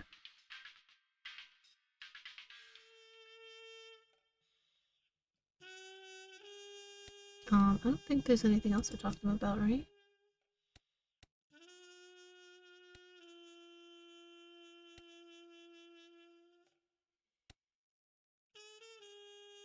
I mean, why not, though?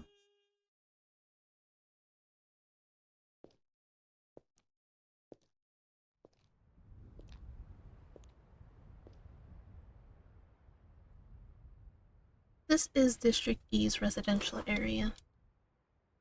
If you live in Shinkoumi, Shinkoumi, oh my goodness. I have to separate it as Shinko and Umi. Chances are high your apartment is in District E. District E is full of skyscrapers, all of them high-rise condo buildings. It's an attempt to make the most living space out of critically limited land area. The downdraft from all the skyscrapers creates strong winds in the area. Not to mention, the majority of these buildings aren't up to code, so if we get hit with a major earthquake, they'll probably collapse. But the residents of District E choose to live here anyway. Someone concerned with safety wouldn't dare live in Shinko-umi in the first place. Oh, there's nobody to talk to here. I mean, I kind of figured, but... Okay, so... if he says, I have no business here, that means there's nobody here. Okay. I get it now. So if he says I have no business here, there's nobody there. Or anything worth checking out. And that is... I'm sorry. Like, I was looking at all the signs, and the one that caught my eye instantly was Daddies. This is the main street at the center of District E. For the most part, residents of District E pass through here to do their shopping. With all the diners, convenience stores, discount stores, and drugstores packed in like sardines, it's easy to find what you need. The streets are busy, though not as packed as just District E. Everywhere you look, there's people working or people getting wasted. The traffic light changed, and the crowd started walking. But just then, I spotted a familiar face out of the corner of my eye. It was Ray, carrying a paper bag in one hand. Ara.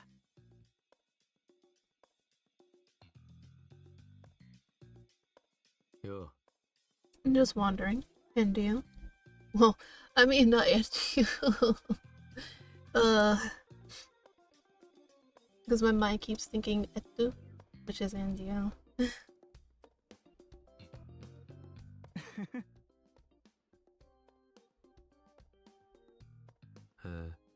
Again?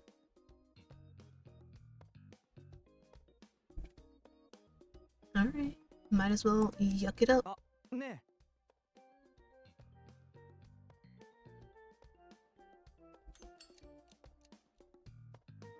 Okay.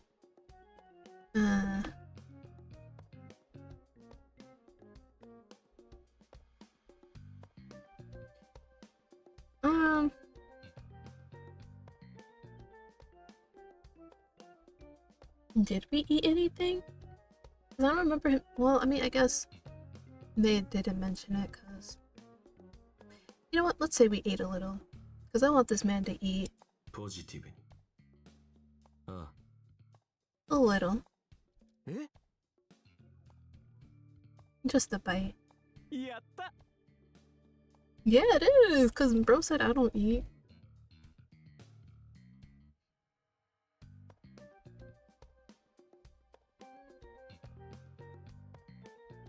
Oh, you made them? We love a man that can cook. Condensed milk and croquet.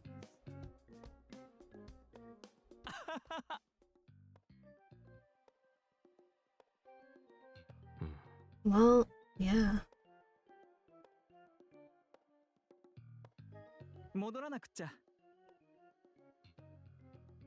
Alright.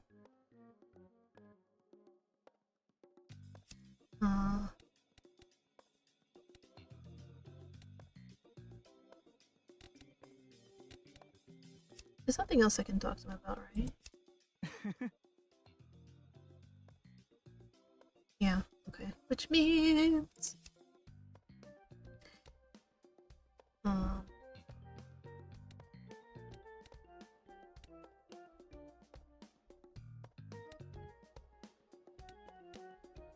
Wait, why is it green? Time to go check it out. Oh, maybe we can talk to that lady? No. Okay, because I'm like, why is it green? But I guess it doesn't really mean anything. Well, look, it's blue. So it says... That means something, right?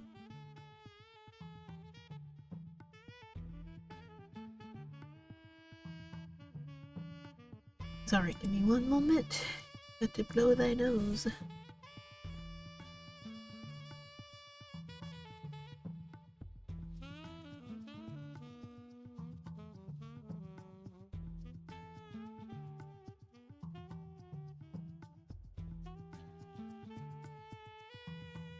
Alright.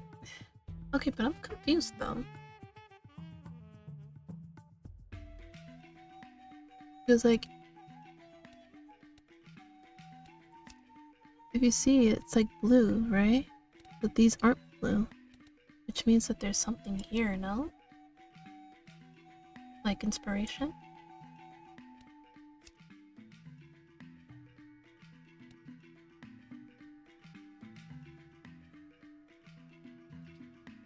Or am I, like, imagining things that aren't there?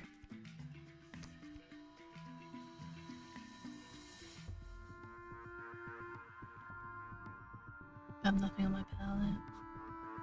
What is the palette for anyway?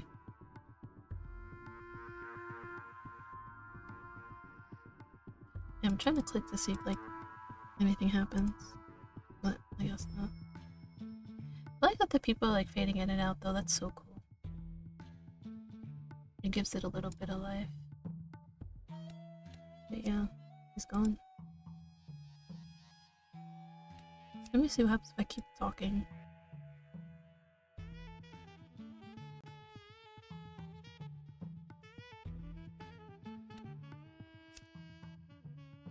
Okay. So, nothing else, apparently.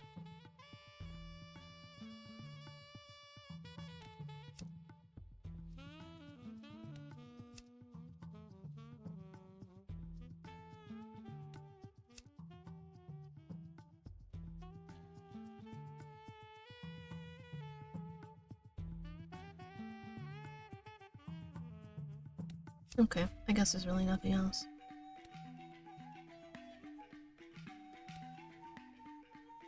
Wait, why does it keep turning green though? Oh, is it saying that's the last place I visited? Hold on, let me see. Okay, it is. Okay, cool. I'm starting to understand now.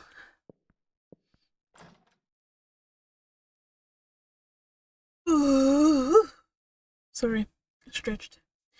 I returned to my apartment. When I left, the TV was on, but now the familiar static drone was gone. Instead, I could hear a faint rustling sound. おう、とわ。ああ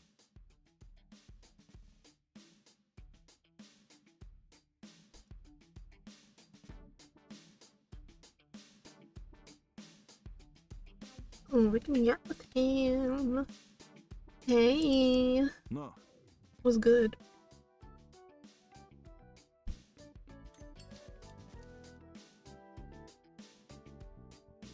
You know what? Why don't we? Might make us feel a little better.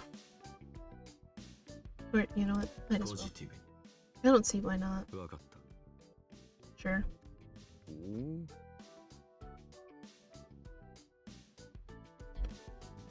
Sometimes I feel like it. I'm gonna do it this one time and then never again.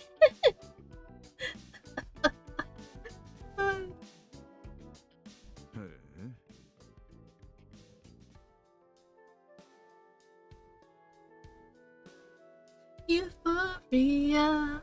Yeah, yeah, yeah, yeah, yeah, yeah. You guys don't know how much I was holding that in since the beginning, ever since they called it Euphoria. Pulled a pack of green gum from his pocket. Mint flavor, apparently.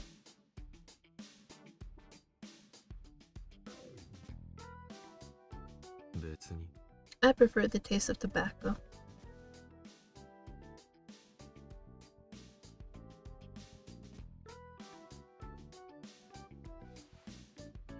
I pressed it into my hand and I reluctantly accepted it.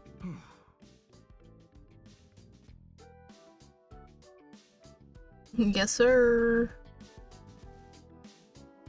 If you could make it every 2 weeks. No promises. Alright. No business, no business. Hachimasu.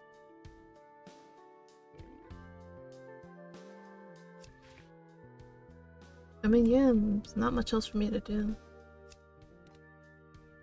Oh, they're both green. Hmm.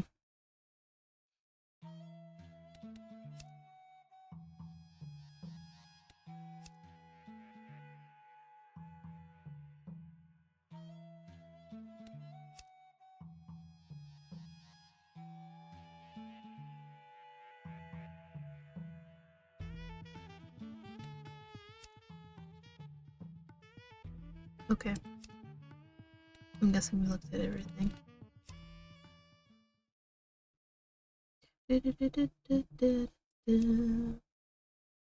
Mm-hmm. Why? You know what? Fair enough. You know what? Fair. That is fair.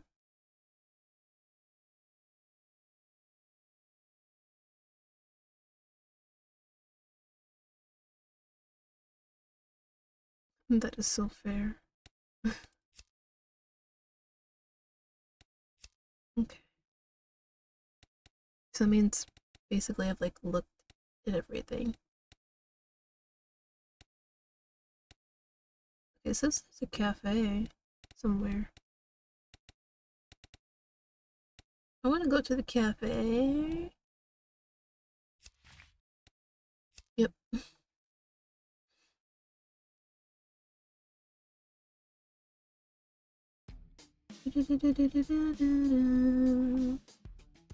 On one corner of the residential neighborhood sat an old little shop forgotten by time. It was a snack store called Tajima's, run for many years by a little old octogenarian lady. In most cases, the expanding casino industry forced evictions on older homes and stores.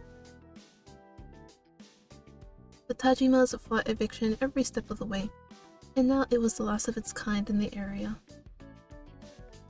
Fortunately, Tajima's was popular with middle-aged folks looking for a nostalgic taste of their youth, plus it attracted younger people curious about traditional snacks.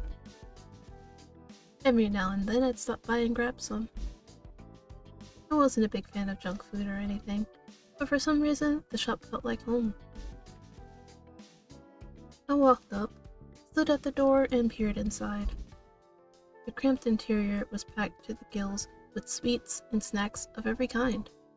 Hidden among them was a white-haired, stony-faced woman, standing as still as a statue.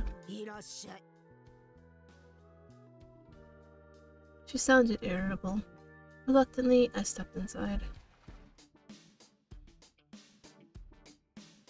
But though she may have looked angry, she was always like that. Hanging on the wall above the clutter is a painting with a layer of black over it. I kept wondering about it every time I came by. It was the one thing that didn't feel homey, like the rest of the store. Maybe the owner just likes spooky stuff. 買うのかい買わないのかい。 She snapped at me as I stood there, out browsing.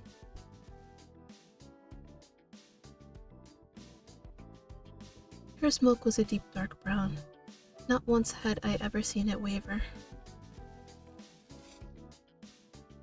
I grabbed some stuff at random and brought it to the counter. まったくこの町は日に日に変わっていってるよ。いつか本当に滅びてなくなっちまうんじゃないかとヒヤヒヤしてるんだよ私は。 She muttered to herself as she pecked away on her antique cash register.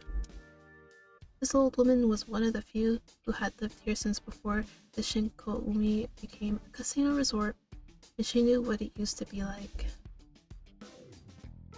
She would always blather on and on regardless of whether anyone was listening, but some people found value in her stories of the old days.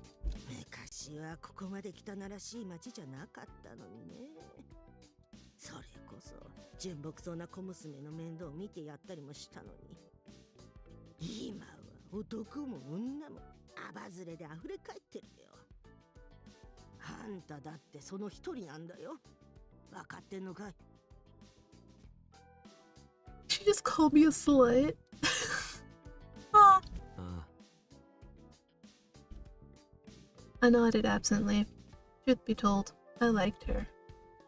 I felt like she was the only person still living in the old times while the whole world changed around her. Because of that, she was an outsider here. 毎日毎日誰が殺した殺されたで死体を見ても何とも思わなくなっちまってるんだ。狂ってるよ。 True, back in the day, you saw a dead body, it was like, but now it's like, oh, ヤクザの言うこと聞くくらいなら私はこの店を守って死ぬよ。240円だ。 I pulled a 1,000 yen bill out of my pants pocket and handed it to her. 釣りは取っといて。いいのかい？あ毎度どうも。 She took the money without complaint. I mean, I wouldn't. I wouldn't complain. Yo, if somebody's giving me more than what I'm asking for, hell yeah, I'll take it. She handed me my items without a bag, and for the first time, I stopped to look at what I bought. Then, I stuffed it all into my coat pockets and headed for the door.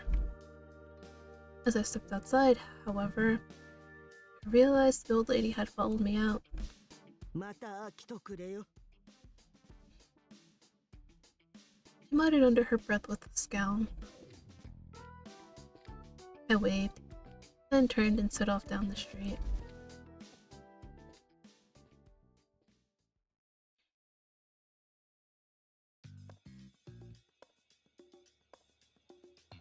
Oh my god, it's 2:30 a.m. Late that night, Taku, Ray, and I paid a visit to the local diner. Taku had promised to buy Ray a parfait, and tonight it was time for him to pony up. Never heard that expression. That said, the three of us usually ended up at this diner anyway, since it was still open when the clinic closed. I was downtown at the time, so they invited me over the phone. When we sat down at our table, Taku ordered the Salisbury steak special, Ray got the steak fried rice and a parfait, and I got a coffee. While they ate their food, I slowly sipped my drink. This was pretty commonplace for me. And yet, every time it happened, like clockwork, Ray would tell me how it's not healthy and it's going to kill you one of these days. Sure enough, I could hear him grumbling about something. The moment they put his parfait down on the table, his whole face lit up. もうここのストロベリーミルクパフェ本当に美味しい。 He squeezed his eyes shut and squealed in delight. 毎度毎度そんなに喜んでもらえたら作った人も作りがいがあるってもんだな。Taku sipped his post-dinner coffee with a wry smile. Wry I mean, hey, it could have been a smile. You never know. He wasn't a big fan of sugary stuff, so he couldn't really relate. 毎度毎度喜ぶから、もっとたくさん美味しいスイーツ作ってって感じ。Ray stirred his parfait with a spoon, a dreamy smile on his face. Oh, I didn't. Wait, is his hair two different colors? Or is that just like shaved? I don't know. This only lasted until I put a cigarette between my lips and started to light it. ちょっと、まだ食べてるんですけど。うん。うんじゃないわよ。喫煙席だろ、ここ。マナーってものがあるでしょ。タクだってもうやめたんだし、あんたもいい加減やめなさいよね。吸ってた俺が言うのもなんだが、タバコは100害あって一理なしだぞ。I ignored their complaints, lit my cigarette, and took a drag. Instantly, Ray's smoke went from yellow to red, mingling with the cigarette smoke. 本当にもう、トアは酒とタバコばっかり。あんなにいい絵を描くのに、実態なんてこんなものよね。You don't know what I got! Ray let out an exaggerated sigh. Sulking, he put his elbow on the table and his chin in his hand.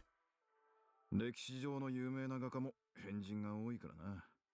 アル中から異常 Oh な my 女 goodness. 好きまで様々だ。Let's suck it.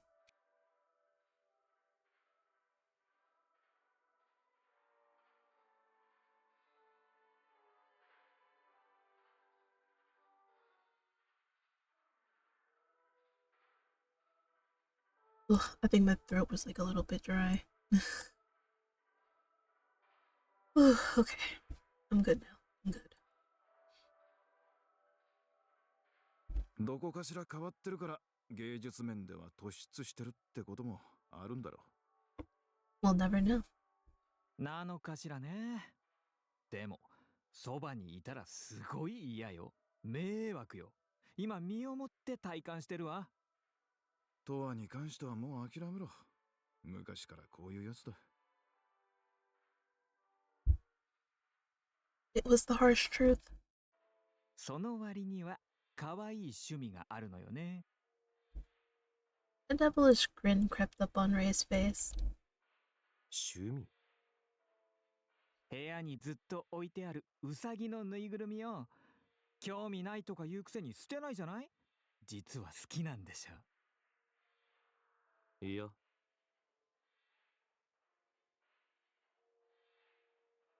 I did have a bunny plushie in my apartment, but I wasn't particularly attached to it. I just randomly spotted it at a store one time, and I wanted to buy it, so I did. He's like, I'm gonna buy this.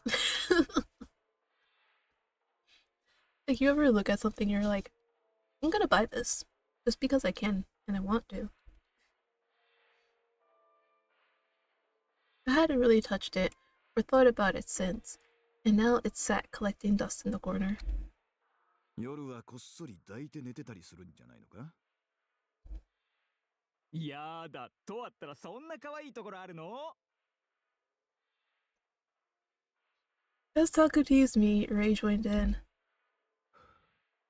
Ignoring their idiocy, I turned away and took another slow drag of my cigarette. そういえば今日はデスマッチには行かないのか？今日はお休み。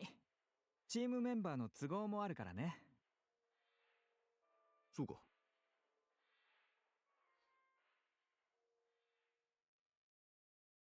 The Deathmatch Arena was a special section of town located in District A at the center of Shinkumi.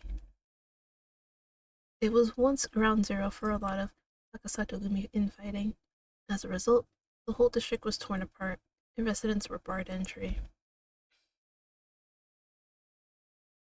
Naturally, this has attracted a lot of CD types. Eventually, it became known as a place for fistfights, and people started using it as a battlefield to test their strength. Nowadays, anyone who wanted to fight could meet up in District A to take part in what was now referred to as a death match. Of course, the Takosato Gumi had noticed this, but they chose not to interfere. Here in Shinkoumi, plenty of people were frustrated with the tyranny of the Takasato Gumi, not to mention the struggles of living in poverty. So the Takasato Gumi let them have their death matches in District A if it meant they could vent their stress. Their one restriction: they would hassle anyone who tried to live there or start a business there. Other than that, the Takasato Gumi didn't get involved. Believe it or not, taking part in death matches was something of a hobby for Ray. He always went with his buddies from Roost. Supposedly, they were actually among the top contenders, but death matches weren't my thing, so I didn't know if that was true.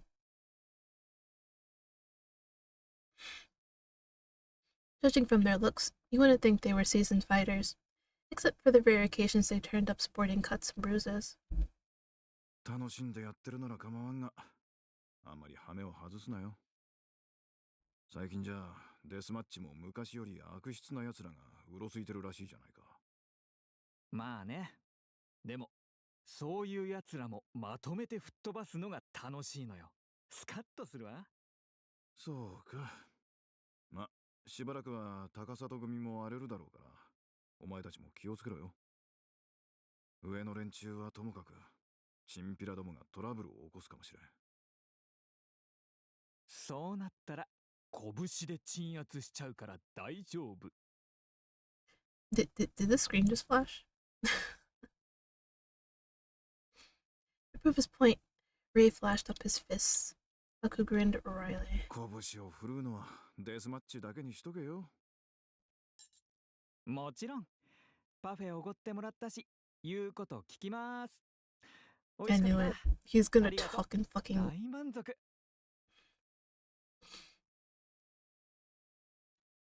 In a blink, Ray had polished off his parfait. He set down his spoon with a satisfied smile. それじゃ、明日もあるし帰るか。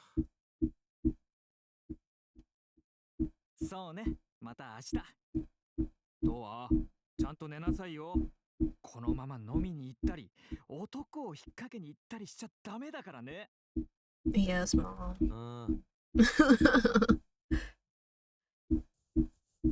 With a non-committal response, I crushed my cigarette in the ashtray. Tucker rose to his feet, grabbed the check, and took it over to the register. ごちそうさま。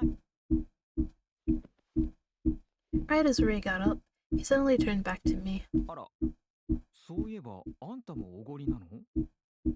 コーヒーしか飲んでないからな。Whenever we went out to eat, Tucker would always pay for my order, probably because it was only one extra drink. Ray donned a melodramatic frown and glanced at me out of the corner of his eye.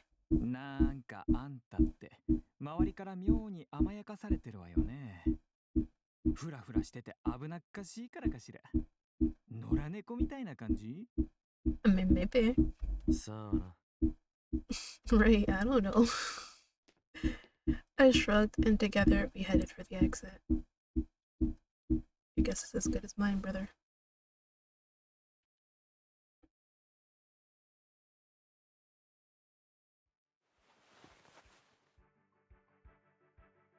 I'm trying to see. How much more do I want to do before?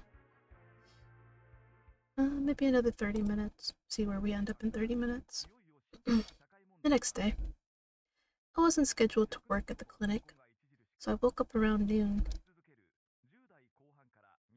Taku came up to my room on his break and invited me out to lunch. Ray wasn't scheduled to work until later in the afternoon, so he wasn't around yet.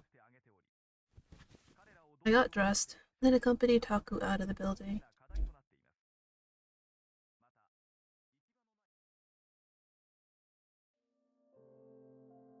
Yay! We finally arrived at the お cafe. 待たせしました。 The manager set down 2 mugs of coffee, followed by 2 plates of their famous honey toast. Once everything we ordered was on the table, he bowed quietly and headed back to the kitchen. In these parts, Yanagawa Cafe was a popular lunch spot. The place first opened over 20 years ago, and the buildings were retro, red, outdated style, offered its own special charm. Oh, I'm guessing like they mean like it was red and like in Japanese as outdated. So it probably meant like retro was like probably the closest thing. Gotcha. It was about a 5-minute walk from Murase Clinic, so I often found myself here. It all started when I was walking by one day and saw the dimly lit interior through the front windows. It caught my interest, so I went in, and the rest is history. The cafe always played jazz music over the speakers, and the customers were relaxed. Their prices were relatively high, but seeing as they were still in business, they clearly had enough regular customers to keep them afloat. Ooh, that looks good. That actually looks good. Oh my god, now I'm hungry. The cafe's biggest selling points? Freshly ground coffee and honey toast. Even Taku liked their toast, and he was notoriously uninterested in sweets. さ、食べるか。いただきます。 Looks so good. He pressed his hands together to say grace, then picked up his knife and fork and started cutting up his toast. God, that looks so good. I crushed my lit cigarette in the ashtray and took a sip of my coffee. ここのは本当にうまいよな。甘いの苦手でもこの店のは平気なんだろ。 True. なあ、この蜂蜜の自然な甘さとパンの焼き加減がガキの頃によく食べたパンケーキに似ててな。 Aww. ってお前こそ普段はほとんど食べないくせにここのハニートースト。 True. Look at us. People who barely eat certain stuff. Well, you who barely eat sweets and me who barely eats. Wow. ま、なんとなく。なんだそりゃ。 Laughing, Taku slid a forkful of toast into his mouth. In a blink, he had somehow already eaten half of the damn thing. Only then did I finally pick up my own knife and fork and start eating. でさ、もうすっごいやつがいたらしくてさ。なんだよ、すっごいって。何がすごいんだよ。As we were busy eating, the conversation from the table next to us carried over, filling the silence. すごいっつったらすごいんだよ。強いんだって。すごい強かったらしいんだよ。OP. そりゃ、高里組ってデスマッチの参加者で強いやつを引っ張ってきてるんでしょ。強くて当然だろう。 For a fraction of a second, Taku held still. いや、もっとだよ。もっと強えの。もっと True, because like everybody has like a different definition of really strong. 真顔で何人も殴って沈めてくくらいのそういうマジでヤバいやつだったらしくて、どうも組を裏切ったらしいんだよ。マジで？そう。で、兄貴を殺して逃げたって。You couldn't just say he killed his bro? Because that's technically what Aniki is. It's like brother, bro, but not like sibling way. More like, oh, I see you as like a brother. You know, kind of like that. But I suppose Aniki also still gets the message across. 兄貴？兄ちゃんってこと？ちげえよ。あれだよ、ほら、杯がうんたらかんたらって、そういう兄貴。Yeah. なあ、そういう兄貴。でもさ、それってすごい不義理ってやつじゃね？やばいんじゃねえの？やばいよ。だから組の奴らに制裁されて、もうこの世にいないって話だけどな。制裁。おっかねえ。高里組なら人の一人や二人くらい簡単に消せるだろうしな。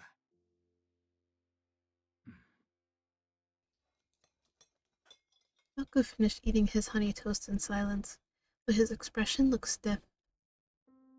Probably due to the subject matter. In this town, you couldn't walk 2 steps without hearing someone gossiping about the Takasato Gumi. Some of it was true, a lot of it wasn't. But like a game of telephone, a lot of details got lost along the way, so only a small fraction knew the facts. The guys next to us were just recounting stuff they'd heard from elsewhere. Almost every rumor was tarnished with embellishments born of speculation or assumption, and this one was no different. It wasn't easy to discover the unvarnished truth buried beneath. For example, I would never know the real Taku, and he would never know the real me. And just because we'd known each other for years didn't mean we understood everything about each other. Then, the subject changed to something else, and a few minutes later, the 2 guys left to pay their bill.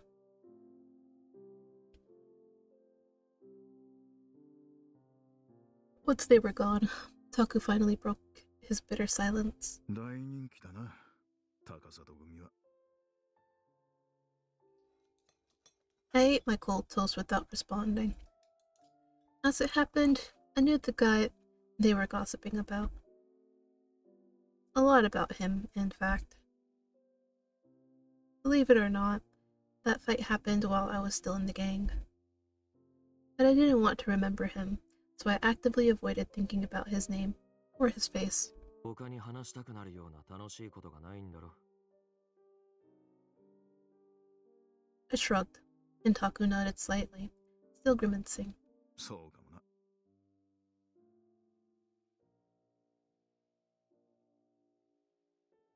Meanwhile, unpleasant memories rose to mind. I first joined the Takasato Gumi back when my mother died. When I was in middle school, she died in an accident. Then a yakuza named Sakaki came and told me she was his gang leader's mistress. There, I learned that his name was Takasato Yujiro, and he was my father. As a kid, I only knew Sakaki as a good friend of my mother's. I never knew he was in a gang. After her death, he tried his best to look out for me. Then one thing led to another, and I joined the Takasato Gumi. No real reason. He invited me to join, so I figured I would. To him, my mother was a dear friend. He would always reminisce about her. Because of that, he didn't feel like some yakuza thug. He felt like family. As for my actual family, I couldn't remember much of them or anything that happened prior to my mother's death. I vaguely recalled that I had a little sister, but I couldn't remember what she looked like. Damn! Rip to that little sister. Left her ass for dead, for sure. At the time of my mother's accident, I was injured and sent to the hospital. Maybe that had something to do with it. I mean, hey, at least he remembered he had a little sister. That's something. Could be worse.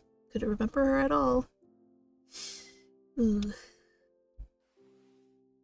I struck the eye patch over my right eye. There's no point in looking back. It was all in the past. Even without my childhood memories, I was still right here, living and breathing. I looked down at the table. Taku had stopped his fork into my cold, half-eaten honey toast. Then, without batting an eye, he dragged it over to his own plate. 食べるのか？お前どうせ残すだろ。 He made it sound like he was entitled to eat my leftovers. He had a point, though. I wasn't planning to eat the rest, but still.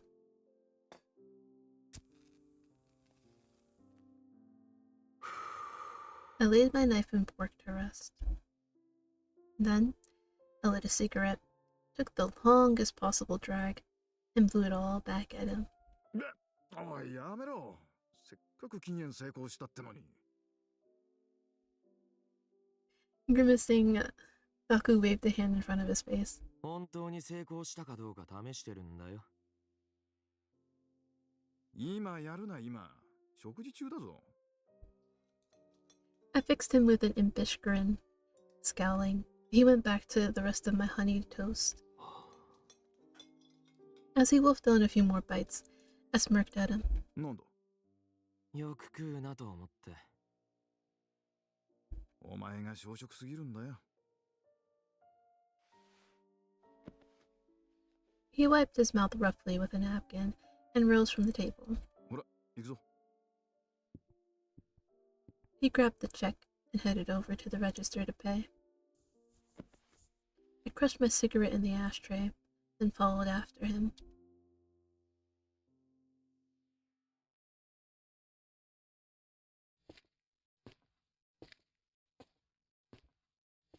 Let me see, where are we right now? Okay. About 10 minutes. After we left the cafe and I parted ways with Taku, I wandered around town for a while. And then, once the sun set, I headed to the park.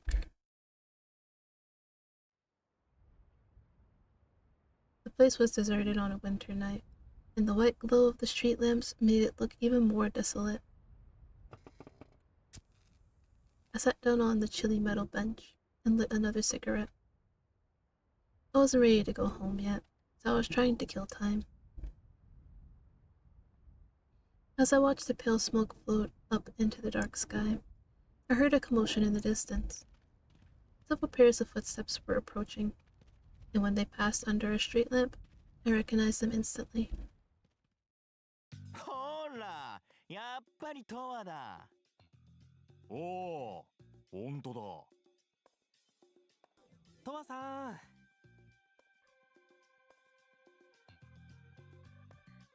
Taro, Mayu, and Eiji were three guys I knew very well. They walked right over to me. お前、よく見えるよな。真っ暗なのにあんな遠くから。目めっちゃいいの、俺。超くっきりはっきり見えるよ。アニメばっか見てるのに、謎だよ、その視力。むしろアニメで鍛えられてるのよ。Fair enough. つうかとは、何やったんだこんなとこだ。Okay, so I was right. He did have his nipple out. I was like, wait, I'm not seeing things right. Tanned, muscular Kotaro bent over to get a good look at my face. You could say he had a wild side, or a short temper, depending on how you looked at it. ぼんやりしちゃって、よからぬ妄想。でもしてた I think that's just you, Mayu. Mayu cackled around the lollipop in his mouth. He was the tallest and leanest of the three, and he dressed like he found his clothes in the dumpster. Hey, you don't have to... You know what? Forget it. 景気づけに一発爆弾でもどうですか？目覚めますよ。 The guy in the beanie was Eiji. He was an expert at information gathering and bomb assembly.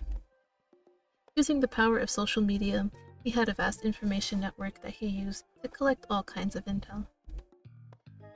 I had slept with Kotaro and Mayu a couple of times out of boredom, but never with Eiji. He told me he wasn't really into sex stuff. So what are you into? The fluff stuff?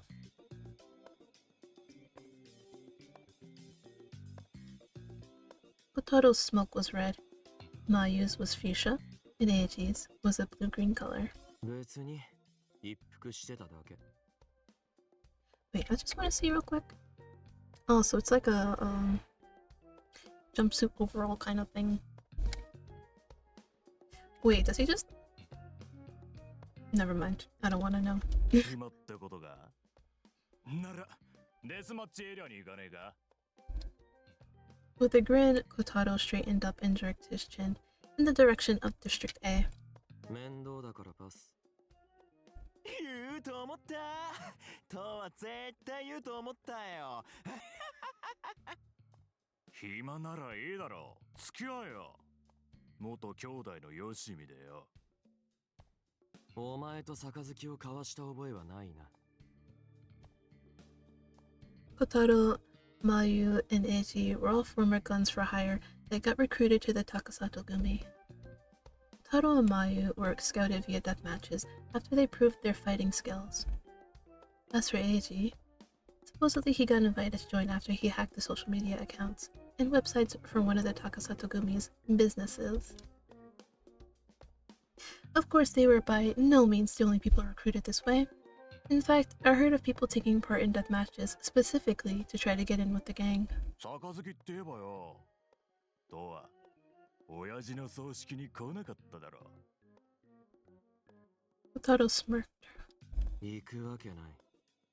今日の昼に葬式があって昨日は通夜だったんだよ Right, cool. 全然興味なしって感じですね Why would he care about a man who never treated him like a son? ああ、 I sincerely didn't. What did it matter to me if some total stranger kicked the bucket? See, that's what I'm saying. He doesn't know that, man. ま、いやそれよりデスマッチエリアだ行こうぜ行ってみたら意外と楽しいかもよないな。もういっそのこと全部爆弾で吹き飛ばすってのはどうですそしたら一瞬でみんな楽しくなりますよ何がだバカ Kotaro snorted and flicked Eiji's forehead. ごたくはいいから行こうぜとはほら立てよ He grabbed my arm and hauled me up against my will. Once he had his mind set on something, it was impossible to get him to change it. He kept a firm hold on me as we walked, like he was worried I was gonna bolt. 俺らは上からデスマッチに参加するなって言われてっからよなんもできねえがお前は好きなだけ参加できるじゃねえか羨ましいなおい元参加者として体がうずくぜ借金の取り立てで普段から好きなだけボコボコ殴ってるだろ。それはお仕事だし返さないアホが悪いねでもいつも楽しそうに追いかけ回してるじゃないですかお二人とも僕も怖くって怖くって嘘つけ借金野郎の弱みやら個人情報やらかき集めるのお前の仕事だろうがはいそれはもちろん新興味の情報なら任せてくださいあと爆弾も Eiji donned a big cheesy smile, and Kotaro scoffed. Here in Shinkoumi, as the poverty gap widened, many were burdened with large debts.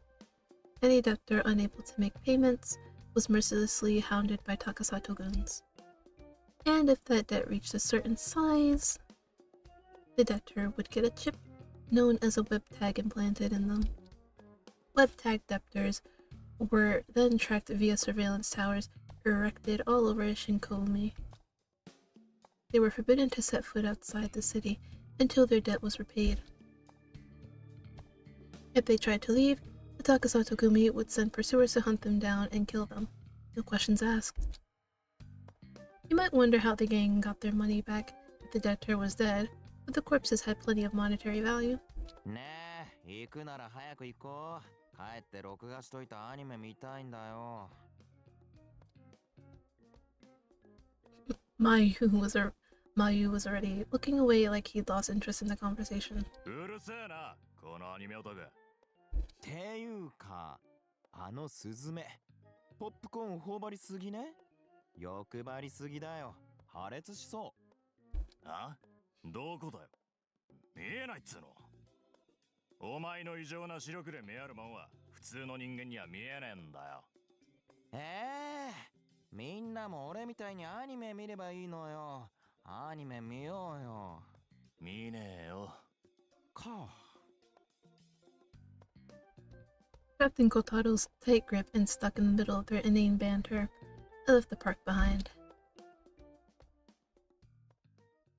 Wow. These were his old friends, eh? And with that, we will leave it off here, actually. This is a great place to stop. Alright. We haven't really gotten to any of the crazy stuff, which is good and bad at the same time. Wait, what does this say? Oh, it's just saying it's new.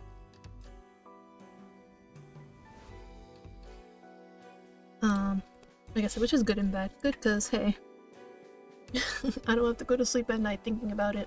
But bad because I did kind of want to see how bad it is.